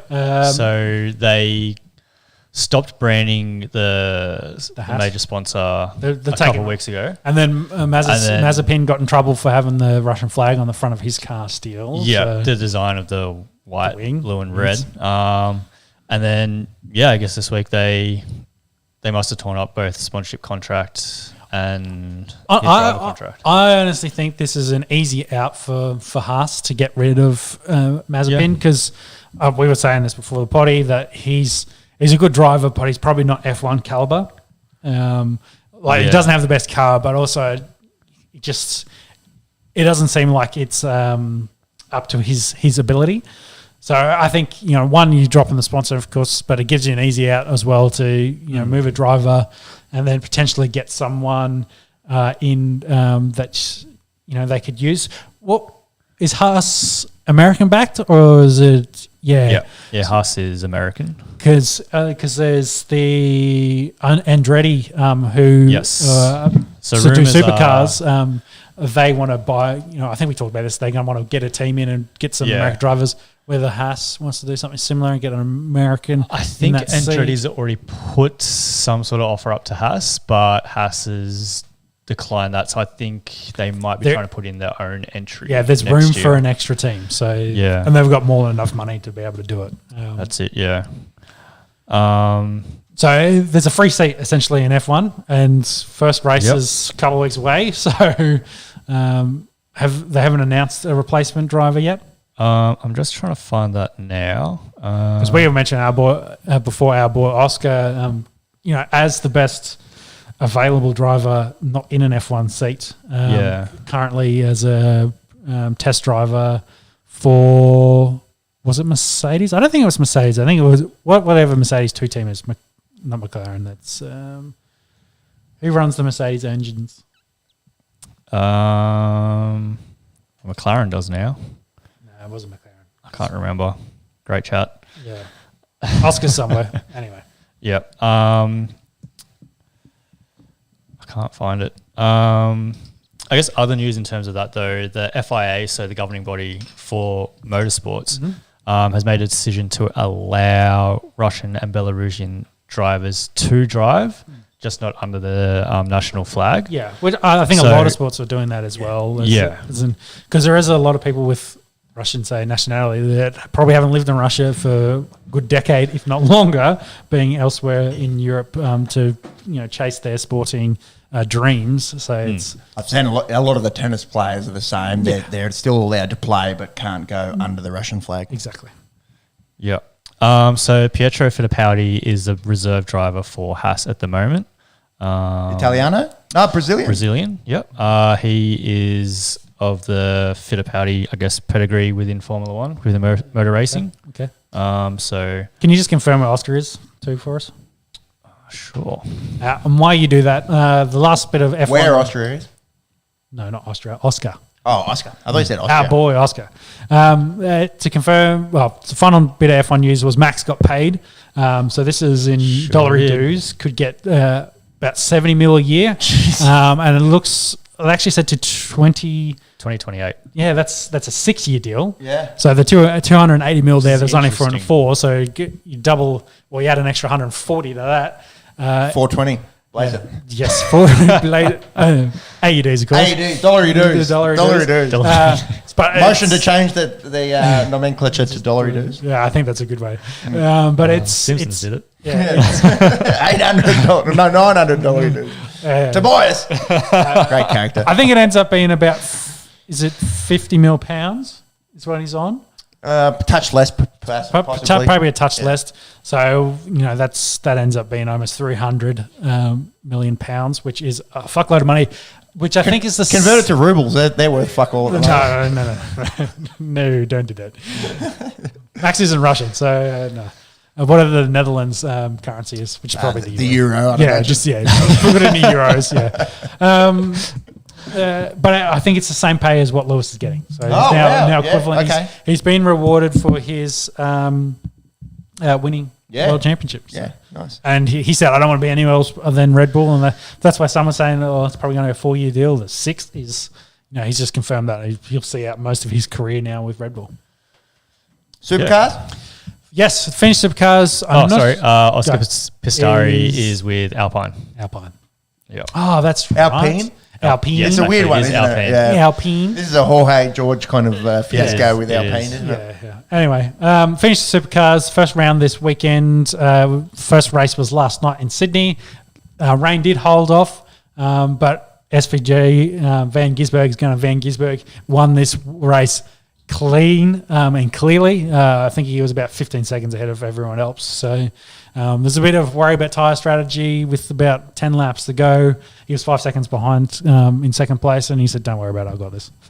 Did it easy. So can I just ask, where the fuck does the time go? Because I swear Bathurst was 2 weeks ago. I know, we're in March, bro. It's wild, man. I'm just saying F1's going to start again in a couple of weeks. Comes around. Yeah. Even the combine this week, I was like, what? I didn't mention it. Free agency's in 10 days. Yeah, it opens in the middle of March. So yeah, interesting. It goes crazy. Yeah, it's going quick. Yeah. Speaking of something else that just comes around the corner, are we happy to? It was a second race today in Sydney. You're telling the story. I was asking you to double check. You've got it up there. So whether it was my boy, Di Pasquale, Anton Di Pasquale. Yeah, so qualifying. He'd be a good guest on this show. Yeah, so Anton. Me and you, same name. Yeah, well, I think Joe Burns and him kind of split from you. That's the triangle. Yeah, okay, that'd be good. That'd be good yarn. Yeah. On my left, we've got Joe Burns, and on my right, I've got Anton Di Pasquale. Yeah. And in the middle, I've got a moron that likes to drink beers and talk about sport. Of course, like alcoholic. So. Drinking enthusiast. Thank you. But so the season very much will probably shape up with Anton and SVG going back and forth throughout with races, because they did qualify 1 and 2, and they were Anton was I think in the lead when Van Gisbergen took him over, but Anton I think struggled with tyres late and didn't finish third maybe from memory. But yeah, kicks off the season. Another great season of Supercars. I think they're going to be going around a bit more. They were limited with COVID last year. Sure. They did a lot of races in Sydney, so Yep. we'll get out to all the big tracks. But yeah, another Motorsport is kicking off again for 2022. Yep. Yeah, so they do have that second race today. Starts in 20 minutes for anyone listening Cool. live. Do you want to get? Do you Should want to we get pay paid for this? Yeah. We're going to be here for the next hour. May as well. What? Oh, yeah right. Yeah. I'll fix you up later, dude. See ya. Yeah, we'll sort some lunch out afterwards. All right. So the final out. Let's get it done in an hour because we're already 2.5 in. Yeah. NRL kicks off Thursday night. It's Penrith Manly Thursday night. It's fucking pretty saucy game, isn't it? For a Thursday night game, yes. Beautiful. But I guess it's your season kickoff. Season opener, yeah. You want something a bit spicy, I would imagine. We won't run through our exact list. We'll come back to that. Yeah, or we can do it as we go. Go through, I think. Yeah, So, we can come back to confirm that once we've reviewed everything. yes. So how we're going to do this is we're going to look at each team. I've moved them into alphabetical order. Very nice. Yeah, I couldn't say Based on location or based on location. Well, you're going to have to change this next year because Dolphins don't have a location. Ah, true. What are they going to be? What are they going to be? Because they don't want Redcliffe, do they? It's That's what the chat is. They don't want Redcliffe. It's just too localized. I think is the point. They want to. If anything, it's going to be Brisbane. The North Brisbane, South Coast, Sunshine Coast. Bloody, we love hyphenated names in the NRL. Anyway, Let's move I forward. digress. Brisbane Broncos. Sean, you've got them coming 10th. I've got them coming 11th. Monkeys, you've got them coming 12th this year. No one thinks that Adam Reynolds led Broncos with Pat Carrigan back. No one thinks that they make the 8. That's interesting. Thoughts? well, 10th. I got them 10th. Yeah, close. That's an improvement on last year. Definitely. So I'm just not.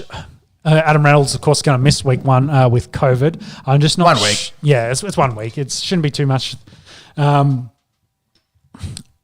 It's how Reynolds fits into that squad because they are a very young. Oh, excuse me. They are a very young squad with a lot of up and coming talent. Yep. Kate Wells probably Great addition. Great addition. Yeah, Like captain definitely. round 1. Very potential. And Ryan James was in and out of the squad for the Raiders. He's played really well. So it's a good addition there. Of course, they got Payne Haas. So they've got the best prop in rugby league. yeah. He's got if not the most. He might not be the best, but he's the most talent. Okay. His ceiling is so high it could be anything. Yep. Agreed. And I'll probably go one further. I think he is the best prop in rugby league, and I like that you say young. You know, super young. We've seen Selwyn Cobbo come on leaps and bounds. A bit of contract talk around him. 19-year-old. He will be a legitimate superstar in the NRL. We saw Jordan Ricky come on a lot last year. Pat Carrigan coming back off the ACL. He's only young. Was captaining him at one stage. The big thing for me, Tony Staggs. Yep. Does he stay healthy? You know, we saw him in and out of the side last year. In the centres still. Does he play 6? Does he play 6? I don't know. You got Billy Walters there, and I think it's going to coach's son. Yeah, but I think it's going to be Gamble. Tyson's going to play this week. And with famously last Reynolds year, out. the most halves pairings, I'm going to say it, ever. Yeah. It was just week by week. He had no idea who was going to play in the halves for the Brisbane No Broncos. one was really cementing themselves and playing well enough. Brisbane stinks. Yeah, so. no, that is true. But I feel like this year they need to have a 6 that plays with Reynolds week in and week out. Yeah. Because if it's Billy Walters 1 week, and if it's Katoni Staggs another week, and if it's Albert Kelly, and then if it's Tyson Gamble and blah blah blah blah. You can't gel. You can't. It can't be this shit show like last year. Yeah, they need to have a 6 and 7. Stick with them. Obviously Reynolds will be the 7 once he's healthy, and go from there. We've all got him missing the 8. We all had every Queensland team missing the 8 this year, which is again, I don't think any Queensland team. Yes, made 8 last year. It'll be back-to-back years that had happened. I think they're improved. Titans got in at 8. Oh, maybe the Titans snuck in. You are right. They snuck in at 8. Apologies. Very. That's all right. I just got to run. Fact check. It got very close, but I think they can. I think they could be like 8th if Reynolds, if everything goes their way. They take a step forward from the young guys take another step forward, but I'm not confident enough to do that. Whereas I think that's why I said 10th. I think 10th is they're going to be in that space. That's where I think they'll be. They're somewhere between 8 and 10 is their range. Yep. No, I tend to agree. I wouldn't be surprised if they make the 8. Do they challenge people late down the year? Nah. No, probably not. When we talk about, say, the top 5, we'll even 6. Like it's the big 5. It's like let's agree before we even get to them, and we spoke about it last year. Yeah, Penrith. Yep. Yes. Melbourne. Yep. Yes. Roosters. Yep. Yes. Healthy Roosters. Definitely. Healthy Yes. Roosters. That's going to be massive. The Storm. Yep. So that's a top 4. 4. That's our big 4. 4. And then you've got Souths and Eels. Manly. You got Manly. Yeah. I think Manly you can probably put in there the way they played last year. I think they can be definitely in that conversation. So Manly 5, and then you've got Souths and Eels. I think they're. And then we've got to drop off. I think Eels won't be as good as they were last year. Agreed. And I think Souths, depending on how they go without Adam Reynolds, that's a big question. Yep. How they fit in, because he's going to be a big out for them. Massive. But I agree. I think pretty much everyone has got maybe, if we throw Parramatta in there, we've got 6 clubs that we probably think will occupy that top 6. Yeah. And then that next sort of drop off, that 7th, 8th, and the guys that are just missing the finals, it's anyone's game. Yeah. Again, this may age horrendously. I was going to say, season done, let's go. Preview finished, we get out of here. Remember last year when we were saying when Melbourne were on that mad run, and we were saying, let's just play the grand final now, Melbourne versus Penrith, yada yada yada. Mate, there's finals for a reason. And we saw South go so close but so far last year. Who played in the final? South and Penrith. Oh yeah, okay. I was just trying to confirm. I was just like, where are you going with this? I'm sure. Yeah. Anyway. Yeah. Yes. All right. Okay. Cracking start. Canberra Raiders, boys. We're all kind of, and a lot of the teams we didn't really stray too far. You had 8th. I had him 8th. You had him 9th. So we all think on the cusp of the 8, maybe in, maybe out. Jamal Fogarty. This is another one. Is it Fogarty? Is it Fogarty? Heard it pronounced both different ways.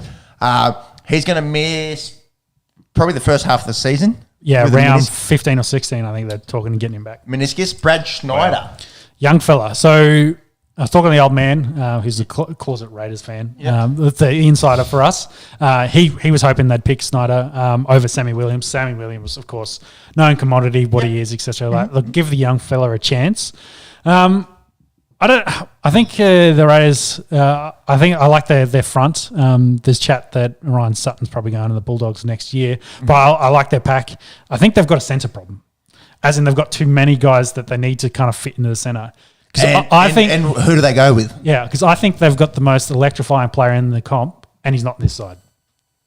And that's Xavier Savage. So Savage. I think he's not the best. I'm not saying he's the best player. No. Every time he touches the football, like he's great. Like I literally turn Raiders games on just to watch Savage play. And we saw it last year. It was devastating when he got injured. And I agree. They've got so many talented backs, and unfortunately, poor Harley Smith-Shields did his ACL. Yeah. So, like, if you put Savage in one, then where do you got to put? You got to play chance. You got to put him in the CNK. I think CNK has to play one. Look, I think you definitely going to. That's where they'll start. They'll play him. But if you want to get Savage in the squad, you can't play him elsewhere. He's not big enough really to be a winger in NRL in this day and age. He's probably not the ball player and the runner like you want in a 6.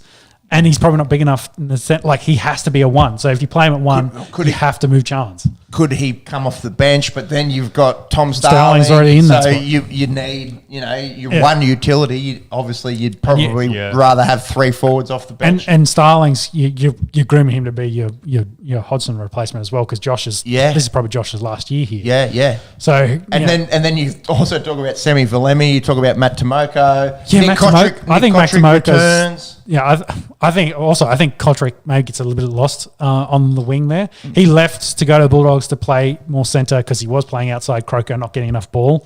He's back, and I don't think it's going to change too much there, and I'd rather see him in the centres to get more ball, but he's a good winger. Like, he's good there in the wing. Chris, I really like Chris. Hopewadi is probably an interesting one there. Like, he could end up finding himself being the odd man out, but Tomoka, I think, ends up being probably the best of the centres. Like, he, by all accounts in the trial games, he's really been. There you go. I was right. So Monks is just confirming for me that Josh Hodgson is going to the Eels next year. So that's confirmed. So they want to get Tom Sterling in there, so you can't drop him out of the squad. And then, of course, the elephant in the room's got to be old mate Croker. I think stand by him. You got to be loyal to him, but he's got no knees and no shoulders, so he's banged up. He's a long term career. We know how bad his knees are. He essentially was a turnstile end last year. We know what we're going to get with him. We'll give him the chance to start the year, but in the trial games, Ricky was trying the Raiders without Jared in that side to see what they could do. Do you think there's that a bit of Ricky mind games, or do you bother with mind games in trials?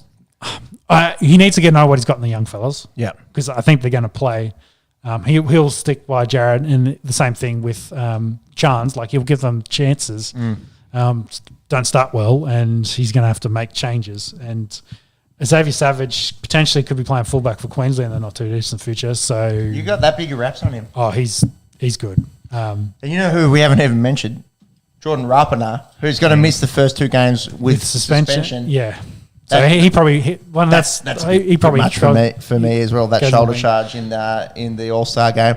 A bit of hoopla around that whole suspension thing. Yeah. Anyways, we don't need to dig too deep. I think they're a good squad. I think it's a good problem to have. They've got like too many backs, and to be fair, a lot of these guys deserve to be first grade footballers. So it's a good problem for Ricky to have. Definitely. How they end up lining up 1 through 7 is going to be interesting. The big problem though is you got to score points. Most of your points come from your back line, and if you don't have that set and it's changing, you're going to have a bad time. I will say, we haven't talked about it. Jack needs to find his passing game. I think a down year from Jack Whiten last year. I think after he won the Dally M, he, for whatever reason, just got so much into the mode of ball running. Like, that was his number one option always.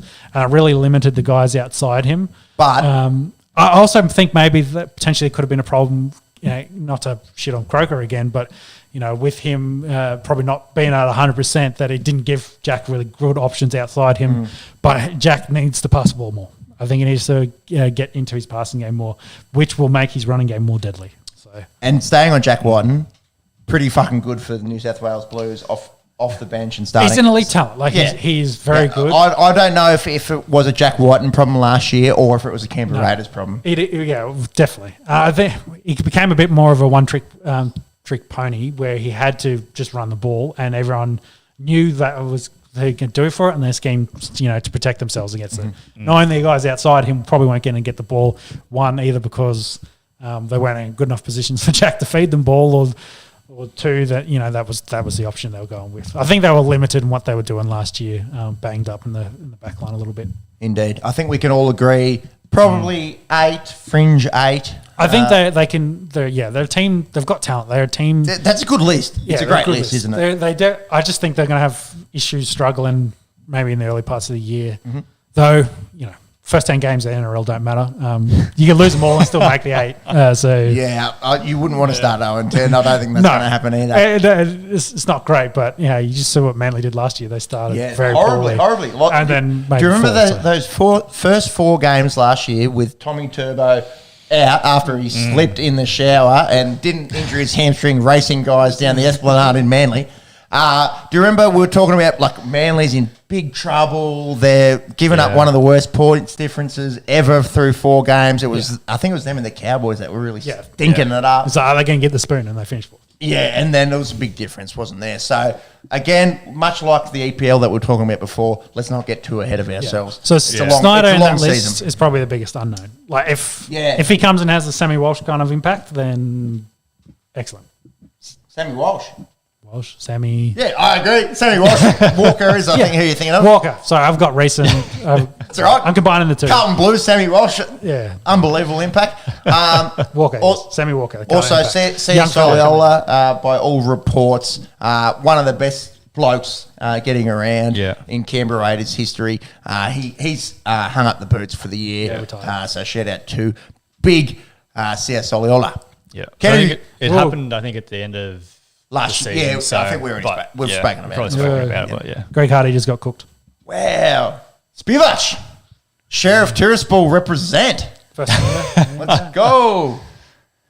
Interesting. Hardy goes in the first round. Yeah, I didn't see the initial shot, but neither. It looks like he got him down. He's dazed and confused. He's definitely out of it. Yeah. Dazed and confused, Greg Hardy. He ate some ground and pound. Big time. Okay, let's get into Hopefully that's Greg Hardy done in the UFC. Anyway, Bulldogs. Canterbury Bankstown Bulldogs. A lot of speculation around these guys. They could be anything or they could be nothing. The Wooden Spooners from last year, they could be the Wooden Spooners again this year. They could finish 6th for all I'm concerned. Who knows? Exactly. They've had so much in and so much out. Matt Duffy will play fullback over from the Dragons. The fastest man in league. We'll get to this in a second. Maybe there might be a new challenger. But Josh Addo-Carr comes over from the Storm. Matt Burton, we saw how good he was at the Panthers. Brent Naden, Paul Vaughan, Tavita Pangai Jr., Max King. The most heavily recruited team. Unbelievable the way that they've been able to get these guys over. The Gus Gould influence, how much does that have? A lot, I'd imagine. These names, boys, do you think with this team on paper, can they push for the 8? I've been the most bullish. I've predicted them coming 9th, Monk's 11th, Sean 12th. Yep. Tell me why you don't think they're a top 8 team. I think they've moved forward. Halves are the big concern. So Matt Burton's excellent, but they don't have a halfback. Yep. Yeah, Jake Averillo came along last year, let's be honest. We do know the importance of 1, 6, 7, 9 in rugby league. Yep. Again, he'll have a better platform, but yeah. And not to shit on Jeremy Marshall-King, probably not an elite 9. Their spine is suspect. Yep. So that's why you say like they could be anything. Yeah. But we're relying on those guys to take a big step forward. In terms of like some of those names coming across, like Josh Addo-Carr, arguably the best winger in the league. TPJ, unbelievable back rower. Paul Vaughan was playing Origin Kangaroos, before the infamous party at Warne's last year. They could be everything. They could be nothing. I've gone the most bullish in them just missing the 8. At 9th, but I agree. I do have concerns around the spine, and maybe it takes a year to gel. Maybe that's my only reasoning right there. It's just half the club wasn't, that starting team wasn't there last year. Exactly. So they'll ascend, but they're probably another year away. They need to add a few more pieces, and then they'll be back in the 8. Yeah, just not too many more barbecues. Yeah. No, that's the Dragons. We'll get to them. Yeah, not salty about that at all, are we? 2 Dragons fans down the end of the table here. Let's go down Sharkies? to the Cronulla Sutherland Sharks. Interesting, we've all got them in the 8th. I reckon we've purely done this because of Nico Hines. Yeah, that's it. That's the factor. Sean 7th, me 6th, Monk 7th for the Cronulla Sutherland Sharks. Nico Hines into 7.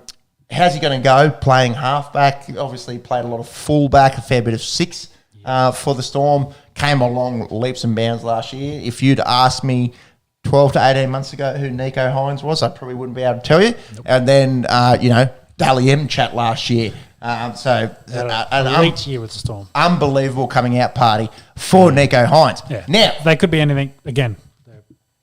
He was at the Melbourne Storm. If there's any system where players flourish, it's the Melbourne Storm. And historically, playing outside a guy with Cameron Munster. Exactly. And when guys tend to leave the Melbourne Storm, doesn't tend to have the best results. I'm a bit more bullish on Nico Hines. He does come with Finucane, and people need to talk more about Dale Finucane. Yeah. Is he going to be their captain? Chase that up. I think he might be first year captain. There. Look, they still have Fafita listed in this team as well. So yeah, does he start? Does he come off the bench? Not really sure. My big concerns with them is always going to be injuries because you've already got Wade Graham's going to miss 6 weeks. Yep. With the dreaded syndesmosis. Yep, syndesmosis. And then I think as well, Mick Inglis is still coming back. Yeah, because he had the bad knee last year. Yeah, so he did his ACL, and then the Dragons were doing his rehab, and it was announced pretty much through the middle of the year. Shania Twain at the UFC. That does impress me much. Did you see who she was sitting next to though? Yeah, I don't know. Anyways. That was Mark Davis, the owner of the Raiders. Oh, was it Mark Davis? Yeah, well, the son. So the younger one. Yeah. Okay. Back to the Sharks. And this back line is unbelievable. The back row, sorry. got me all shaken up from watching the stars of the UFC. I was like, there's some talent there. I don't know what with this people. The back row. When they're healthy, Dale Finucane, Wade Graham. We saw Britton Nakora come along last year. I think Cam McInnes might play 13. And Blake Brayley might play 9. I think that, the Dragons did a lot of that with Cam McInnes once McCullough was there, even with Ben Hunt earlier. So that might happen. The weird thing around Cam McInnes is that the Dragons were doing his rehab and he's only just recently had like a knee clean out. So I imagine there was some kind of complication with the surgery. Why they didn't get on top of it earlier, who knows? Again, we spoke earlier in the show about it being hard to get good, reliable medical information out of sports leagues. But that's a bit of a weird one. Anyways, it's not expected to be too major. I think they're saying about 4 to 6 weeks, and Cam McInnes should be back and ready to go. This side, with Wade Graham, Cam McInnes in there, pretty handy. Also picked up Matt Ikuvalu. Don't know if he will bust into the starting 17, but one of the only players ever to score 6 tries in one game. Phenomenal game there for the Roosters. Does he beat out Sione Katata and Ronaldo Mulitalo for a starting spot on the wing? Hard to tell. So I think you summed it up real, Peppy. I think they can sneak into the back half of that 8. But if they're injured, and Matt Moreland as well has had injury struggles, the Sharks generally in the last couple of years have struggled with injuries. Then they'll flame out, unfortunately. But hopefully they can stay healthy. Interesting. We all have them in the 8th, in the 8. But like we talk about that big 5, big 6. I think the Sharks are in tier 2, aren't they? They'll be there or thereabouts. And obviously Nico Hines, how he fits into that system, how he plays as a half will be interesting. Yep, no, definitely. Gold Coast. Sorry, I was just going to say no news on who's going to captain while Graham's out. But Finucane makes sense. Yeah, Finucane makes sense. Looking at that list. Wade Graham, we expect him back around about round 6. Gold Coast Titans, interesting. All of us have them outside of the 8. Sean 11, me 12, Monks 13. Didn't recruit too much. Got Isaac Louis from the Roosters. That you can't ever have a team, you can't ever put a line through a team that's got the likes of David Fafita and Big Tino Fa'asasuama'la'awi. Have we been too harsh here, or do we think we're spot on with them kind of being in that third tier in the NRL? We talk about spines. What do you think of their spine? Brimson going to 6 is the chat. Jaden Campbell at 1. Brimson unproven at 6. Toby Sexton, he showed a little bit. Replacing Fogarty, of course. Yep, and Aaron Clark at 9. Unproven. That's the big thing with this Gold Coast Titans team. Again, we go back to the Bulldogs. That they could be good, they could be pretty shit. I think again, like the Sharks, that this forward pack is their strength. We saw Futuaka playing Origin last year, Jared Wallace, they've got Kevin Proctor, all pretty handy forwards. But I don't think that's an electric back line. I don't think that the spine is that strong. And consistency is always a big thing for the Titans, isn't it? We saw on their day last year, mixing it up with the best teams in the NRL, didn't struggle to score points. Struggled. Couldn't defend though. Struggled that was to the big issue. Yeah, struggled to defend a lot. Jaden Campbell, how does he go if he's going to be, the starting 1 week to week? I hope he's thrown on a few kgs. He looked quite light last year. Yeah. Although, much like his old man was light and electrifying and quick and skinny, and it didn't really bother him in his career. So maybe it doesn't really matter if he's chucked on that much. Yeah, I agree. Any more to add? Gold Coast, they always fly under the radar a little bit, the Titans. I was just thinking that, we've probably put them a little bit too low. We'll have to see. They have to defend better than they did last year. It's we'll have to see how the spine goes. The spine, that's a big thing. Too many question marks around the spine. Yeah. Got Khabib in the house. Khabib Nurmagomedov in the front row there at the UFC. Just got inducted into the Hall of Fame. That's there we go. He's a 2022 Hall of Fame inductee for the UFC. Beautiful. Let's get rolling. Less than NRL. Manly Warringah Seagulls. One word, speed. We've all got them top 4, 4th, 3rd, and 4th, I think. I think I put him in as 2. Oh, 2? Yeah, I think he had him high. You did. 2. Yeah, so 2, 3, 4. Huge caveat on that. and that's them being healthy. Yeah, That's least Tom one Turbo player. being healthy. Tommy Turbo. Yeah, well, we saw a fair few last year in and out, and we saw, remember talking at the end of last year when we were saying a lot of us were thinking Manly Melbourne final. We thought Manly might have the goods to go further than they did last year. We saw meteoric development out of a lot of Manly players. Jason Saab, pretty much their whole backline actually, in Parker, Harper, Garrick, they all got better. All young, but all quick. And then guys like Taniela Paseka, Carl Lawton all came along really, really well. And speaking of speed, have you guys seen much of this Tolatu Koala? I must get a pronunciation right there. They reckon he might be the fastest man in league. They reckon he might be faster than Josh Addo-Carr. Elite in the trial games. Where do we fit him in? Was he the one that took against the Raiders, one of those long balls back? Yeah. But I'm pretty sure he had Saab on his outside, just like cruising along next to him. Like he's quicker than Saab, man. Oh, the footage might be. You might have to go find some highlights. Maybe I'm reading too much into the hype. Yeah, I need to listen to the Arctic Monkeys. Arctic Monkeys, the start of their first album. Yeah, go. Hello, we are the Arctic Monkeys. Yeah. Don't believe the hype. Guess what? The hype was right in the Arctic Monkeys, and the hype might be right here on Tolatu. Yeah, find just Raiders Manly highlights, and you can show Pepe because there was two sort of intercept tries against the Raiders in that game. One by Saab, like full length, and then he had the other one, and Saab looked like he was doing it easy. I'm chasing him down. Well, maybe Saab might have something to say when we call the Fox the fastest man in the league. Saab's got that kind of Usain Bolt kind of build where he's big, long, and lanky for pace. So, he's the Dragons Junior. That's him. Oh, he's quick.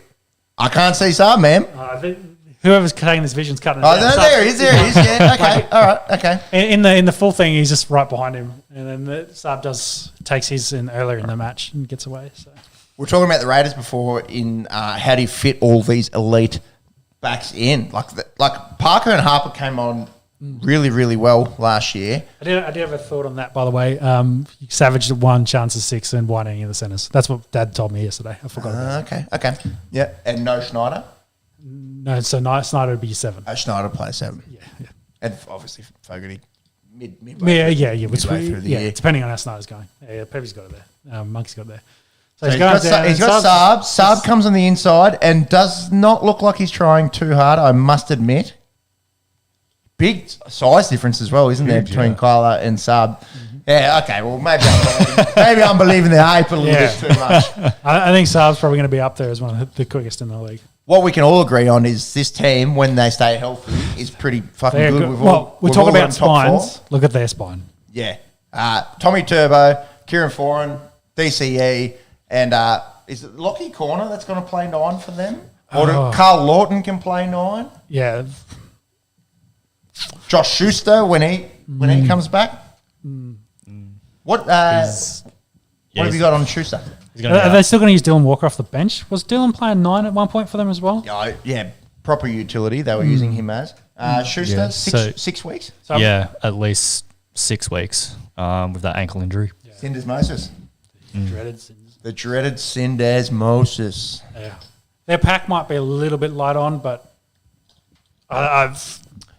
they're going to be a good side. They're my 4. They're dark horse yet again. So. Even their pack, we spoke about Paseka, how much he'd come on. You got Marty Kapau. We spoke about Carl Lawton coming on. Yep. Jake Trbojevic, although he might have had a quieter year last year, is fucking unreal. And they picked up that Ethan Bullemere from the Broncos. Yeah, they could also go triple turbo as well. They could with Ben. I think he is unavailable early in the year, but could have triple turbo going forward this year. And it wouldn't all the speed. We keep talking about it. All the speed wouldn't be an NRL preview without saying Manly's going to be good and Melbourne's going to be pretty fucking good.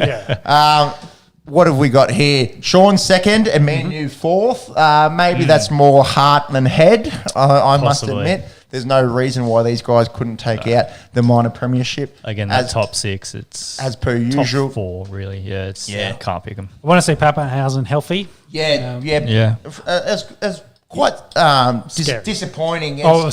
Scary. Worrying for him. Yeah, exactly. With the concussion issues last year with Pappy. Obviously him being a New South Wales Blues player as well, a little bit of a vested interest there. Melbourne typically have the Queensland variety.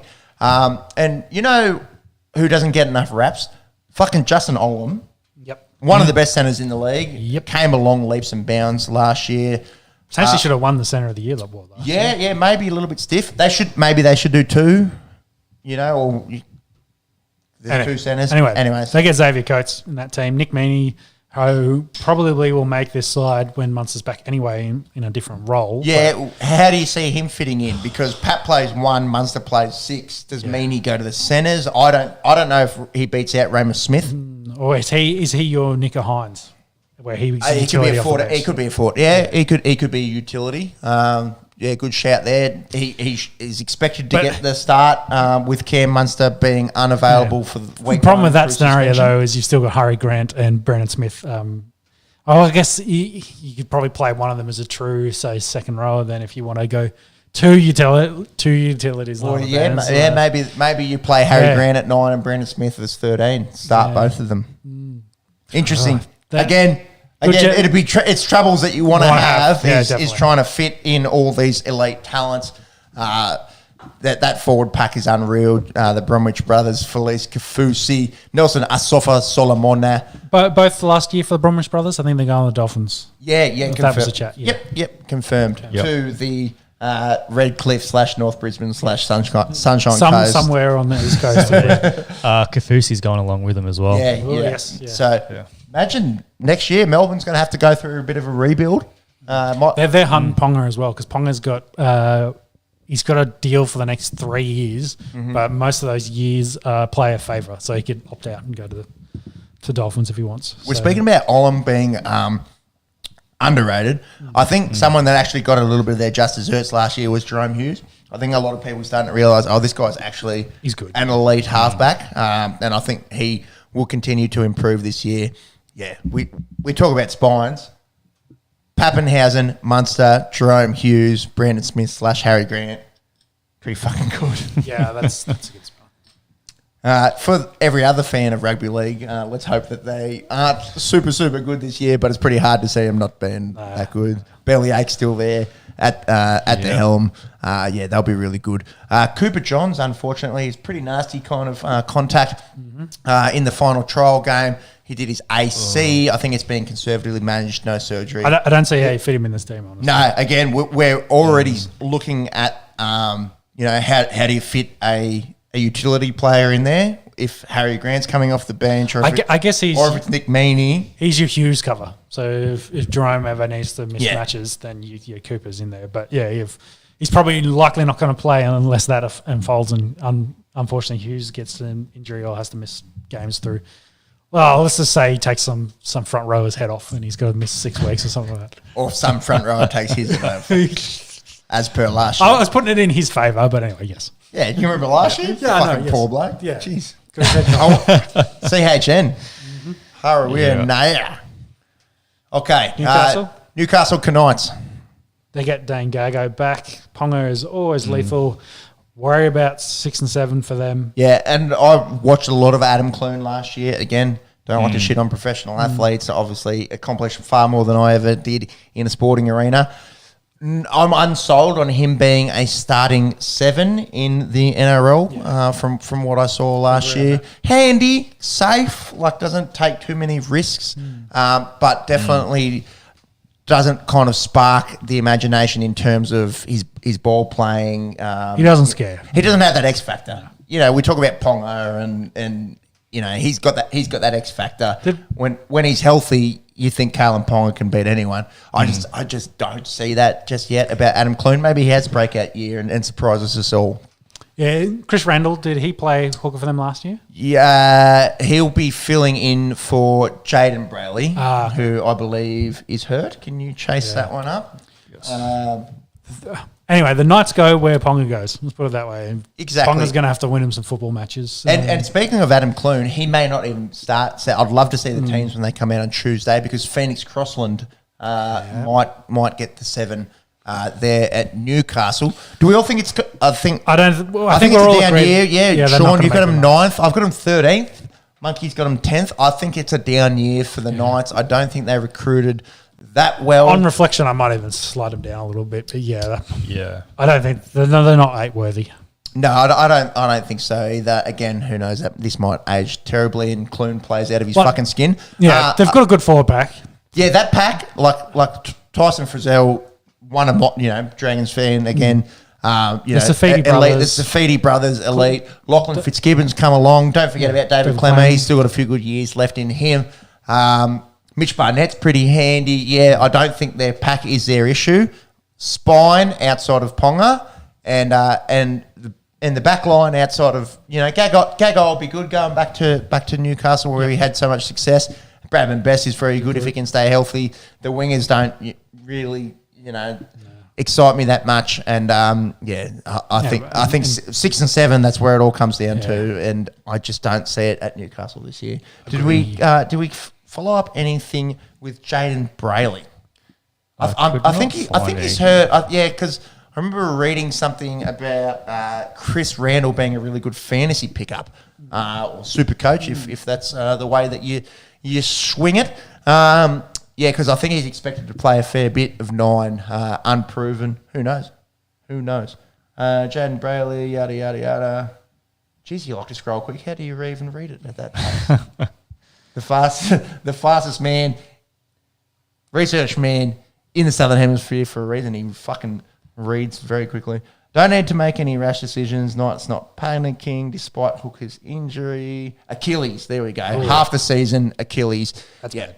Yeah, so no Jaden Brayley for quite some time for Newcastle. Saw him develop really well last year. Be interesting to see how Chris Randall goes filling those big boots. Warriors? Yeah, again, a team that none of us have too much confidence in. Have we got confidence? Can you chase up? I think we've been a bit hard on them now. I don't like any of their forward pack. They do have Sean Johnson and Cody Nicarima there. 14th, 15th, 14th is how we had them, with me having them at 15th, you two having them at 14th. We just don't see them improving. But yeah, I don't like anything past Fanua Blake. Fanua Blake, big bunty if I was all right. Yeah. Big bunty. You and Aiken made the move to the second row last year. Jazz Tavanga is not too bad. I tend to agree. It'll be interesting to see how Chanel Harris-Tavita goes, going back to 1 from playing 6 last year. Looks like, by all accounts, Cody Nicarima will play 6. Reece Walsh, when are we expecting him back, if you wouldn't mind? I don't think he's likely to be named.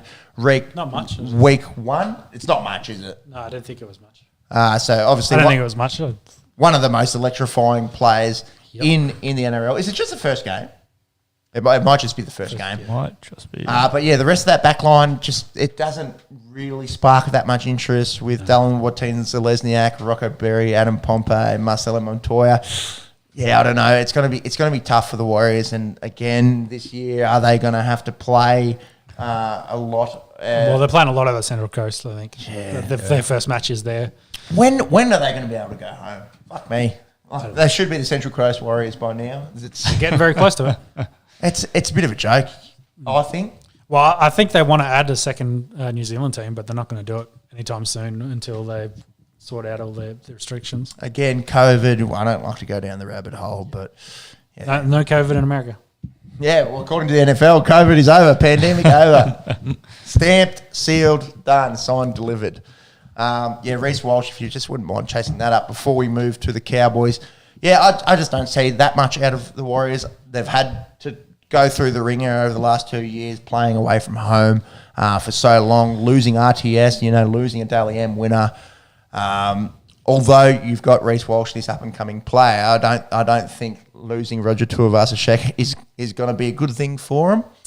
But yeah, who knows? I'd love to be pleasantly surprised.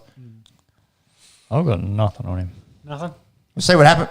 Maybe there's nothing. Maybe he's fucking good to go on Tuesday. Who knows when those team comes out? Everything's just talking about next season with Dolphins. Yeah. Whether he's got... He hasn't signed anything, but strongly... Or just rumours, Yeah, Dolphins are hunting. Strongly rumoured. A good fullback. All right, let's go to North Queensland Cowboys. Again, another team that all of us have slept on. Sean, you had him 13th. I had him 15th. Monk's 14th. Again, I don't think recruited too well. Peter Hiku comes over from the Warriors. Yeah, they've done a little bit moving Valentine into the centres. Yep. And we've got to talk about Hamiso Tabui-Fidow because electric in Origin, the games that we saw last year, could be a real superstar of the game. Very quick. Making the move to one is never easy, but if anyone can do it, you'd think HTF might be a chance. I think the big thing for the Cowboys, for mine, is do we see old Jason Taumalolo? Definitely had a down year last year. Had a hamstring in trials. Hamstring in trials, so we'll see what happens. He broke his hand twice last year. There was rumours that him and Todd Payton weren't getting along very well. Yep. This is a man that's contracted for 10 years at the Cowboys. You need... What's he got left? 8? Yeah, it's 7 maybe. Yeah, it's a fucking long time. The Cowboys need Jason Taumalolo firing on all 6 cylinders. Yep. That will have a lot to do with how they go. Another thing that will have a lot to do with how they go this year is the impact that Chad Townsend has. The Haas pairing, I think, is the big one for them. Well, is Chad Townsend going to play? Because you've got Scott Drinkwater, who I thought was pretty good last year, and Tom Dearden going across. I'm not sure Dearden's a 6, though, so that's then comes your challenge. Okay. I think Dearden's more of a 7 than he is a 6. It'll be interesting to see how the teams get named next week. You'd think, going out and signing Chad Townsend, they'd want him to play 7. It might just be. They also signed Dearden to be 7. They signed all the halfbacks. They're all halves, essentially. They could. Yeah, so one of them's going to have to play. But I think 6. Townsend was probably getting paid the most and the biggest name out of that lot. So I think they give him the first chance at 7. I don't know. Anyway, we don't like them. They're going to finish bottom half of the league. Yeah, I'd be pretty confident to say that this team does not make the top 8. I have them coming second last. Mm-hmm. A team that we have all making the top 8 is the Parramatta Eels. Sean and Monks, you 6th. I've got them at 7. Not a whole lot of recruiting. They did pick up Bailey Simonson. That's the big one. From the Raiders. But he potentially won't even play when Sivo's healthy. Yeah, that's right. Seeing a little bit out of that Sean Russell. A lot of talk around Will Penasini, apparently pretty highly touted centre. We talk about spines. They got a good one. I was just thinking, I was like, maybe this is a down year for the Eels. But they've got the king. Brown, Moses are in there. They're good, and Reid Marnie would have played for Queensland if as well didn't do his shoulder. So I think they've got a good spine there, and then they've got decent forwards as well to support them. The pack's good. Junior Paulo, Regan Campbell-Gillard, Ryan Madison, Isaiah Papali'i. We spoke about his meteoric rise last year. Nathan Brown's pretty handy. Sean Lane coming off the bench. But I agree. We talk about that tier 1 in the NRL. I think Parramatta's just a step down. I think they're the top of tier 2. Yep. I think they're the top of tier 2. Be interesting. They'll be there fighting Souths for this spot. Yeah, agreed. Interesting last year, beat Melbourne twice. So they know that was their only claim of fame, though. So they know that they can do it. Remember, we had a bit of Foo Fighters chat going on the Esky at the end of the year, didn't we? Poor Parramatta. A little bit of pretender chat. I don't know if Dave Grohl endorses that message. But, anyways, we'll see what happens. I think they make the 8. Do they bother us late September, early October? No, I don't think so. But a pretty good team on paper there. Speaking of... teams are good on paper. Yeah, we all went out on a limb here, didn't we? Predictions. Sean, Penrith Panthers first. Peps, Penrith Panthers first. Monks, Penrith Panthers first. Someone could have done something to mix it up a little bit. A bit of respect. Defending champions. I couldn't put Manly first. You were the most bullish on Manly. A reasonably unchanged lineup. We did see Kurt Capewell depart. Well, Matt Burton's probably the big Matt one. Burton depart. Brent Nader, not that he was really getting that much of a look in. Anyways, Crichton had that spot. so yeah, that's a few big names, especially with Matt Burton and how good he came along last year. Kurt Capewell fucking played 3 Origin games, so they're a few big losses. Was James Tolomolo paying for these guys last year? Not the Cowboys, the... Tavita Pango Jr.? No. Your story, man. Maybe it's Jason. Your story, man. I'll look it up. I told you Jason Tamala. No, Jason. No, James. I know who I'm thinking of. I just don't remember. I don't know. Oh, Paul Morales. Tarmel. Yeah. No, he was at West Tigers last year, I'm pretty sure, bro. Oh, yeah. Yes, you're right. I'm thinking the year before. Don't worry. Oh, man. Can we edit that out? The years blend together eventually. They do. They sure do. Anyways. He hasn't got much sleep lately. No, that's fair. Let's blame it on that.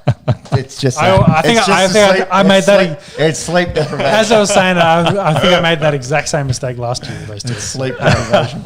Okay. Continue. Looking at this side, obviously a big hole to fill in the centres with Matt Burton going and Paul Momorowski going. A big wraps around Isaac Tungo, I think is how you pronounce that. Get at us if anyone's still listening on the pronunciation there. Big wraps apparently pretty good.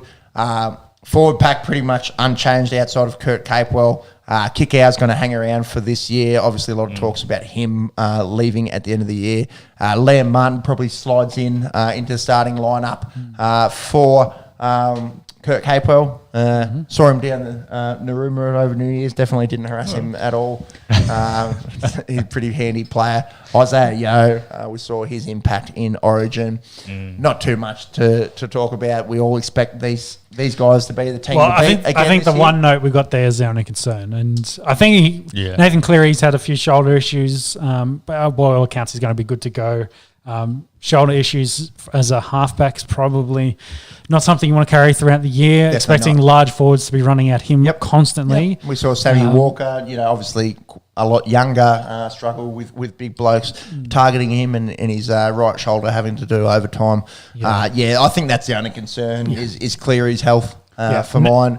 Now with no Matt Burton there to fill in essentially for Cleary if he misses any time, that could be the only concern there, but he's been pretty healthy otherwise, so I think he'll be good to go for most of the season. And again, I hate to flog a dead horse. We talk about spines with every team.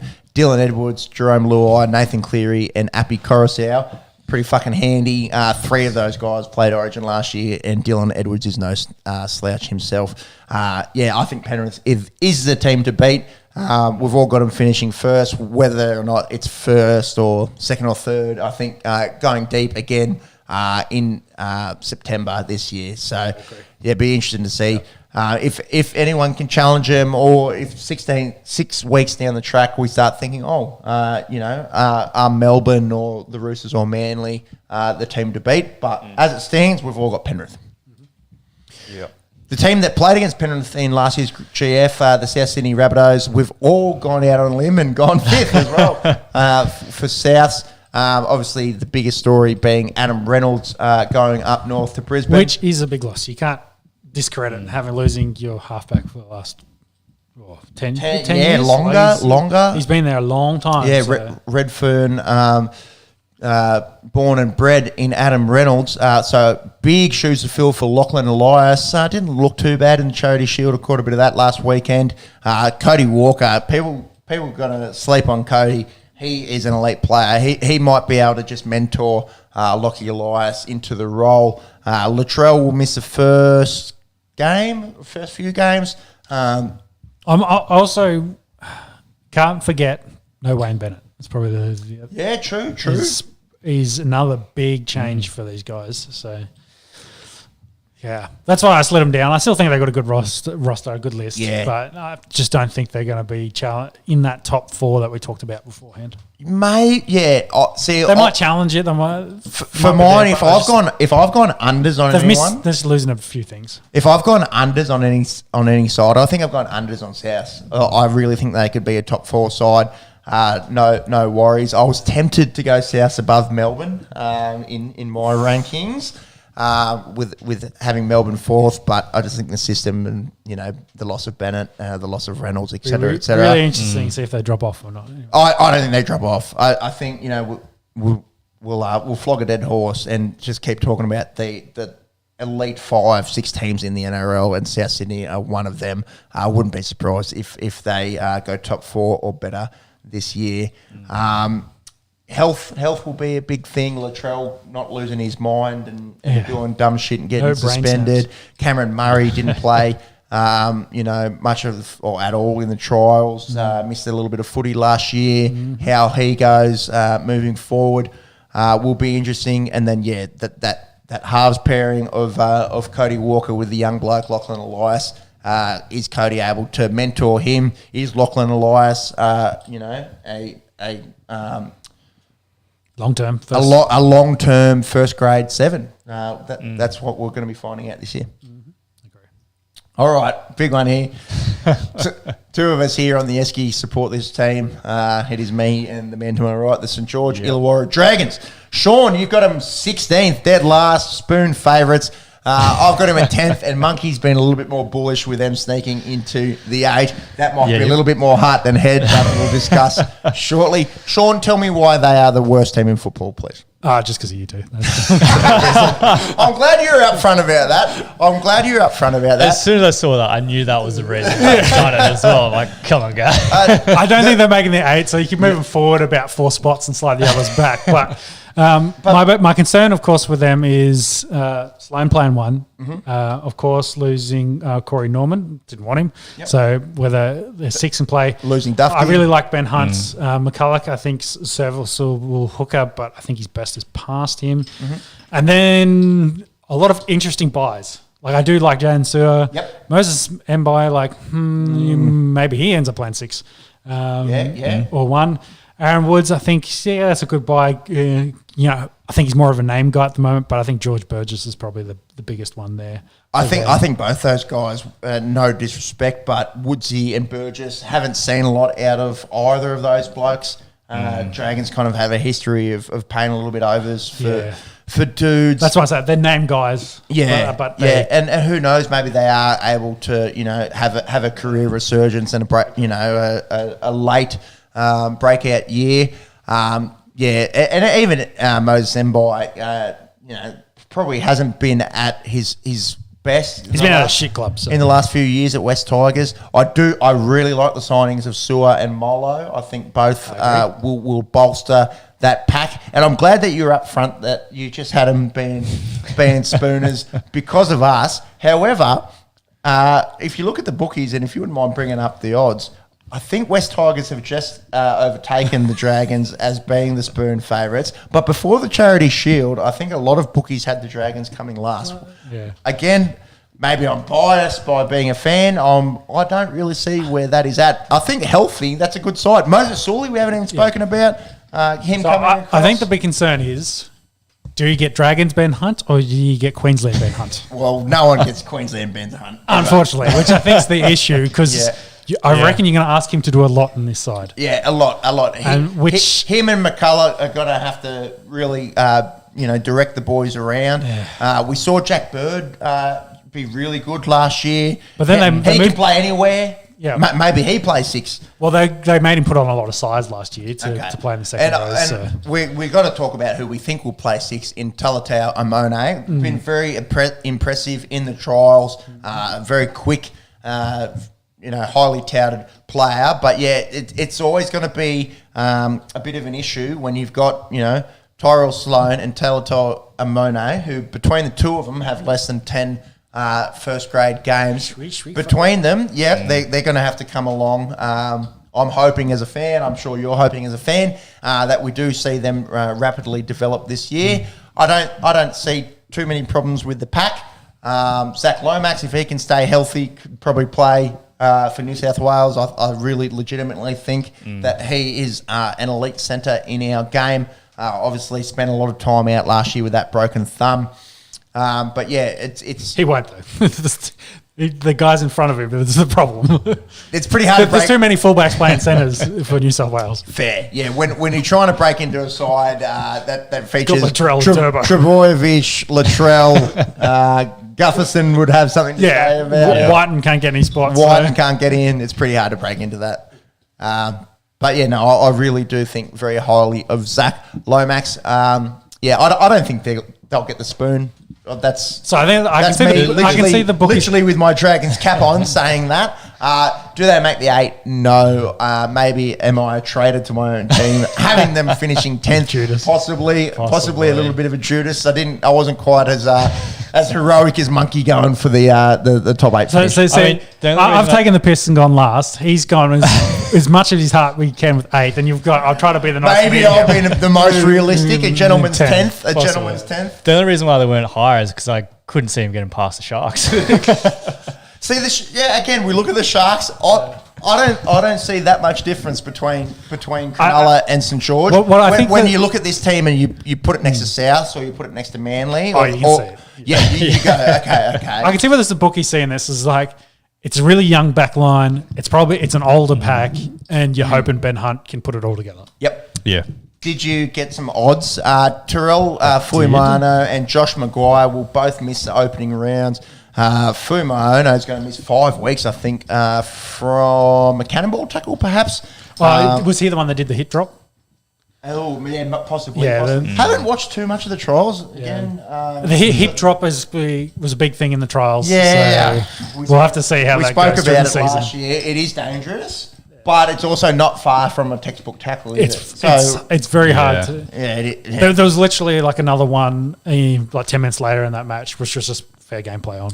Because it just missed the legs. Fuimano does have some priors. Yes. He was doesn't help your chest. And he was the one. So does the other bloke that got suspended in Josh Maguire. Both have big priors. Fuimano, I believe, was that bloke that put that shot on Ryan Pappenhausen last year. So maybe the judiciary saying, "Look, mate, we need to stamp out some of these parts of clean the your game up a little bit and then come back." Yep. Yeah. Spoon favourites? Spoon favourites. So we have got West Tigers sitting at 350 and Cowboys after them 450 with St George at 450 as well. Interesting. Remember last year they had a spoon favourites and we had a gentleman's 11th or something to finish. So not too bad. Yeah. Fucking barbecue. Yeah, it was pretty good into that barbecue. It was going pretty good into that barbecue. Anyways, thanks for your service, Paul Vaughan. Yep. Roosters. Let's go pretty quickly through. Roosters in top 3. Water is wet. Yep. I think again for them, healthy. They're halves. Yes. On the smaller side, the leaner side, they need to stay healthy. But otherwise, but people forget how good Luke Keary is. Yeah, he is, but he gets concussed all the time. And Sammy Walker, is probably 85 kilos dripping wet. If that. So, it'd be interesting to see if they can stay healthy. Obviously, you need the big boys, your JWHs, your Seal Takiaos to be there, and Victor Radley. Not being suspended for 8 weeks of the year or whatever it was. For some silly high charges. Yeah. He got magic round. So he got magic round hard, didn't he? You need those boys standing around their 6 and their 7 and saying, if you want to run at them, you can run at me and we'll go from there. Yeah, keeping them healthy is going to be a massive thing. On paper, elite squad. Tedesco, Daniel Tupou's played a lot of Origin. They pick up Paul Momirovski to fill some Morris boots there from the Panthers. Joey Manu, legitimate shout to be one of the best centers in the league, if not the best. I think Connor Watson. Let's just say he's probably the most underrated center in the league. Yeah, that's my thing. I think he's really, really good, and he just gets so underrated. Probably because he played on the Roosters. Yep. Agreed. Connor Watson coming across. Where's the young fella? Suwali. We don't even have Joseph Suwali in that starting side. Where do we fit him in? I think he starts. Kevin Naikwama that we've got there. I don't know if he starts in the wing. I think maybe Joseph Suwali starts there. Elite side. Even looking at the bench, guys like Lindsay Collins has played Origin coming back from the ACL. Nat Butcher's pretty handy. I was the most bullish on them. I had them finishing second. You guys have them both at third. They'll be in that top three. Just Top four, yeah. Panthers. As we said, those four. Whatever order, it'll be those four. Yep. Agreed. Probably water wet. The Chooks will be good. The Melbourne Storm will be pretty good. To your team that probably won't be very good. And Tigers. we're going nearly 3 hours 40 deep on the potty here. Our friends at Sportsbet had the West Tigers getting the spoon. Me and you had them both getting the spoon, and my man here, Sean, had the Dragons getting the spoon with the Tigers finishing 15th. They're going to be bad. Maybe this age is like our India afraid of the Gabba. Scroll down a little bit, Jimmy. Maybe they finish a gentleman's ninth or something like that. Didn't recruit too well. Jackson Hastings is a big one. Yeah, he comes over from England. I wonder if that helps Brooks elevate his game a little bit. But Benji was there and couldn't do it. So, yeah, I just don't see this side progressing, unfortunately. Who else have we got? Stefano Utukamano. He comes over from Manly. I'm sure that's not how you pronounce his name. Yeah, I don't know. It's just we saw it last year, with the show on Fox Sports. It's just a bit all over the place at West Tigers, isn't it? There's guys that want to buy it. There's all kinds of word around the board, being in kerfuffles with each other. Yeah, it's too much drama off field. Yeah, exactly. We won't spend too long on the West Tigers. Would love for Tigers fans for them to do a little bit better than what they're being predicted. But yeah. Can't see them pushing for the 8, to be honest. Dane Laurie was really good last year. If he stays healthy, he's only going to get better and better. But I've got big concerns about the West Tigers, as we all do. Tyrone Peachy's good signing coming down from Queensland. Don't need to elaborate too much more. I think anything above about 13th would be a good finish for the West Tigers. Yeah. All right. And that wraps up a massive, massive show on the Esky. Thank you to anyone that has stuck with us 160 minutes into it. Ooh. No, that's more. No, that's shit quick math. Yes. 180 plus 40. 220. Yep. 220 players. So some quick notes. Kevin Holland won that fight and a good fight there. Yeah, did lose the first round, but got back in it. Mitchell just dropped Barbosa there. So whether taking him down. LeBron dropped 56 on the Warriors to beat them. Today? Yeah, today. My goodness. Wow. LeBron heard us talking. He said, don't worry, Bronny's in good hands, baby. Bronny's in good hands. Just watch Papa drop 56 at 37 years of age. Yeah. That's Warriors 8 out of 11 now, isn't it? 11. Yeah. So big boys in the defence for running times. So Georgia defence, the big boys, Jordan Davis, 4.78. Isn't it? He's huge. Yes. he's like the biggest guy coming out in the combine, and he ran 4.78. Yeah, Devontae White, who plays next to him, 4.77. Oh, my God. And Javon Walker, who's also on the defensive line, 4.51. 4.51 defensive lineman. Yeah, the Georgia defense is different. Yeah, them dogs. That's crazy. Oh, here you go. So, 6'6", 341 pounds, ran a 4.48, they're saying here. So just based on numbers, that's got to be a top 10 guy there, Jordan Davis. Look how big he is, man. Imagine seeing that guy chase you down. Oh, no, I'd roll over. Seriously. Yeah. So that was all the latest chat that I could see from news happening as we're speaking. Very good. Very good. Nice. Thank you, boys, for a mammoth effort. Obviously, the show doesn't normally run this long. Jordan Davis' official time was 4.78. So he ran out of that. Yeah. It's ridiculous. Thank you to anyone that has stuck with us this long into the show. Obviously, the show doesn't normally go this long, but we did have a lot to talk about. Well, we've got an AFL preview to do next week. AFL preview next week. That starts the week after the NRL. We'll be reading up and maybe a live call to our AFL correspondent, the Ginger Ninja, the Reverend, down from Adelaide, South Australia. We might be getting in contact with him next week to run through the AFL preview. Boys, as always, it's been a pleasure. Bittersweet week. Obviously, with the passing That's of Rod cricket Marsh, fans. passing of SK Warne, Jesus, wars and the rest of it. But at least, you get to hang out on a weekend and have a few beers with your mates and talk a bit of shit about some sport. So I do appreciate that. Definitely. We'll be back possibly on Monday, public holiday Monday. Yep. That's the way it's looking at. Likely. Yep. You're doing a bit of ring hunting? I'm out, Saturday, Sunday. Join us. Yeah. Join us. Precious. Don't do it, bro. Don't do it. We're 4 hours deep. The girls aren't going to see this. Don't do it. Nah, you can clip this. You can clip this, me doing a Smeagol. Give it to me. That's my precious. Yeah. So unless join the club in October. So that's it. We'll see how that 6 goes. months. No, it is a bit over 6 months until you join us. Seriously, it's the best thing you'll ever do in your life. Other than, of course, drinking beers and talking shit. No comment from the end of the day.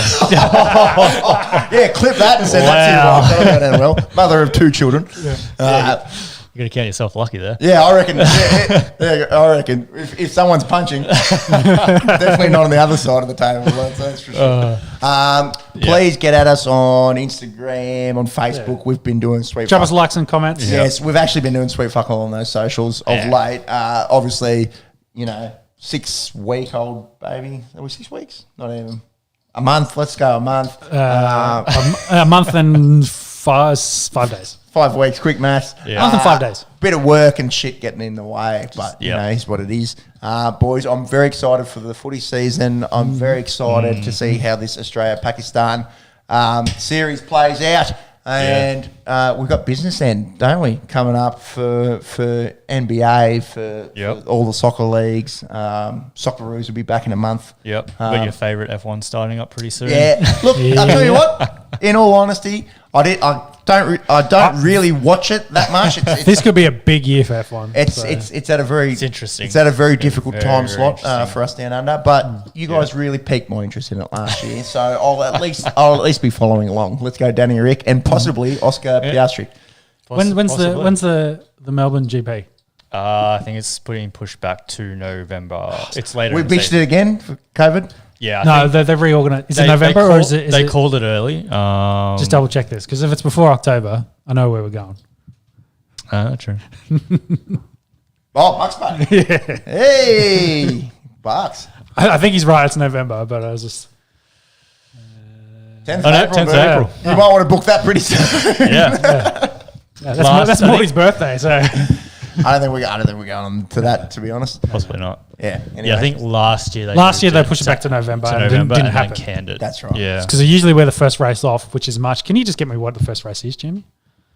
Oh no. Was it Saudi Arabia? It's not Saudi Arabia. There's one before that. Just keep clicking. Bahrain. So 21st. 21st of March. weeks. Yeah. Yeah, it's really sneaking up, isn't it? Yep. Always plenty to talk about. All right, gentlemen. Always a pleasure, never a chore. Like we said, yada, yada. Try and get us out of their socials. And thank you. Thank you. Let's enjoy these last 2-3 fights. Yep. 2.5 fights, I think. Finish up the UFC and Go have a from there. recap for that next week. Righto. We'll see you next week. Thanks for listening to On The Esky. Bye. Goodbye. Cheers. Bye.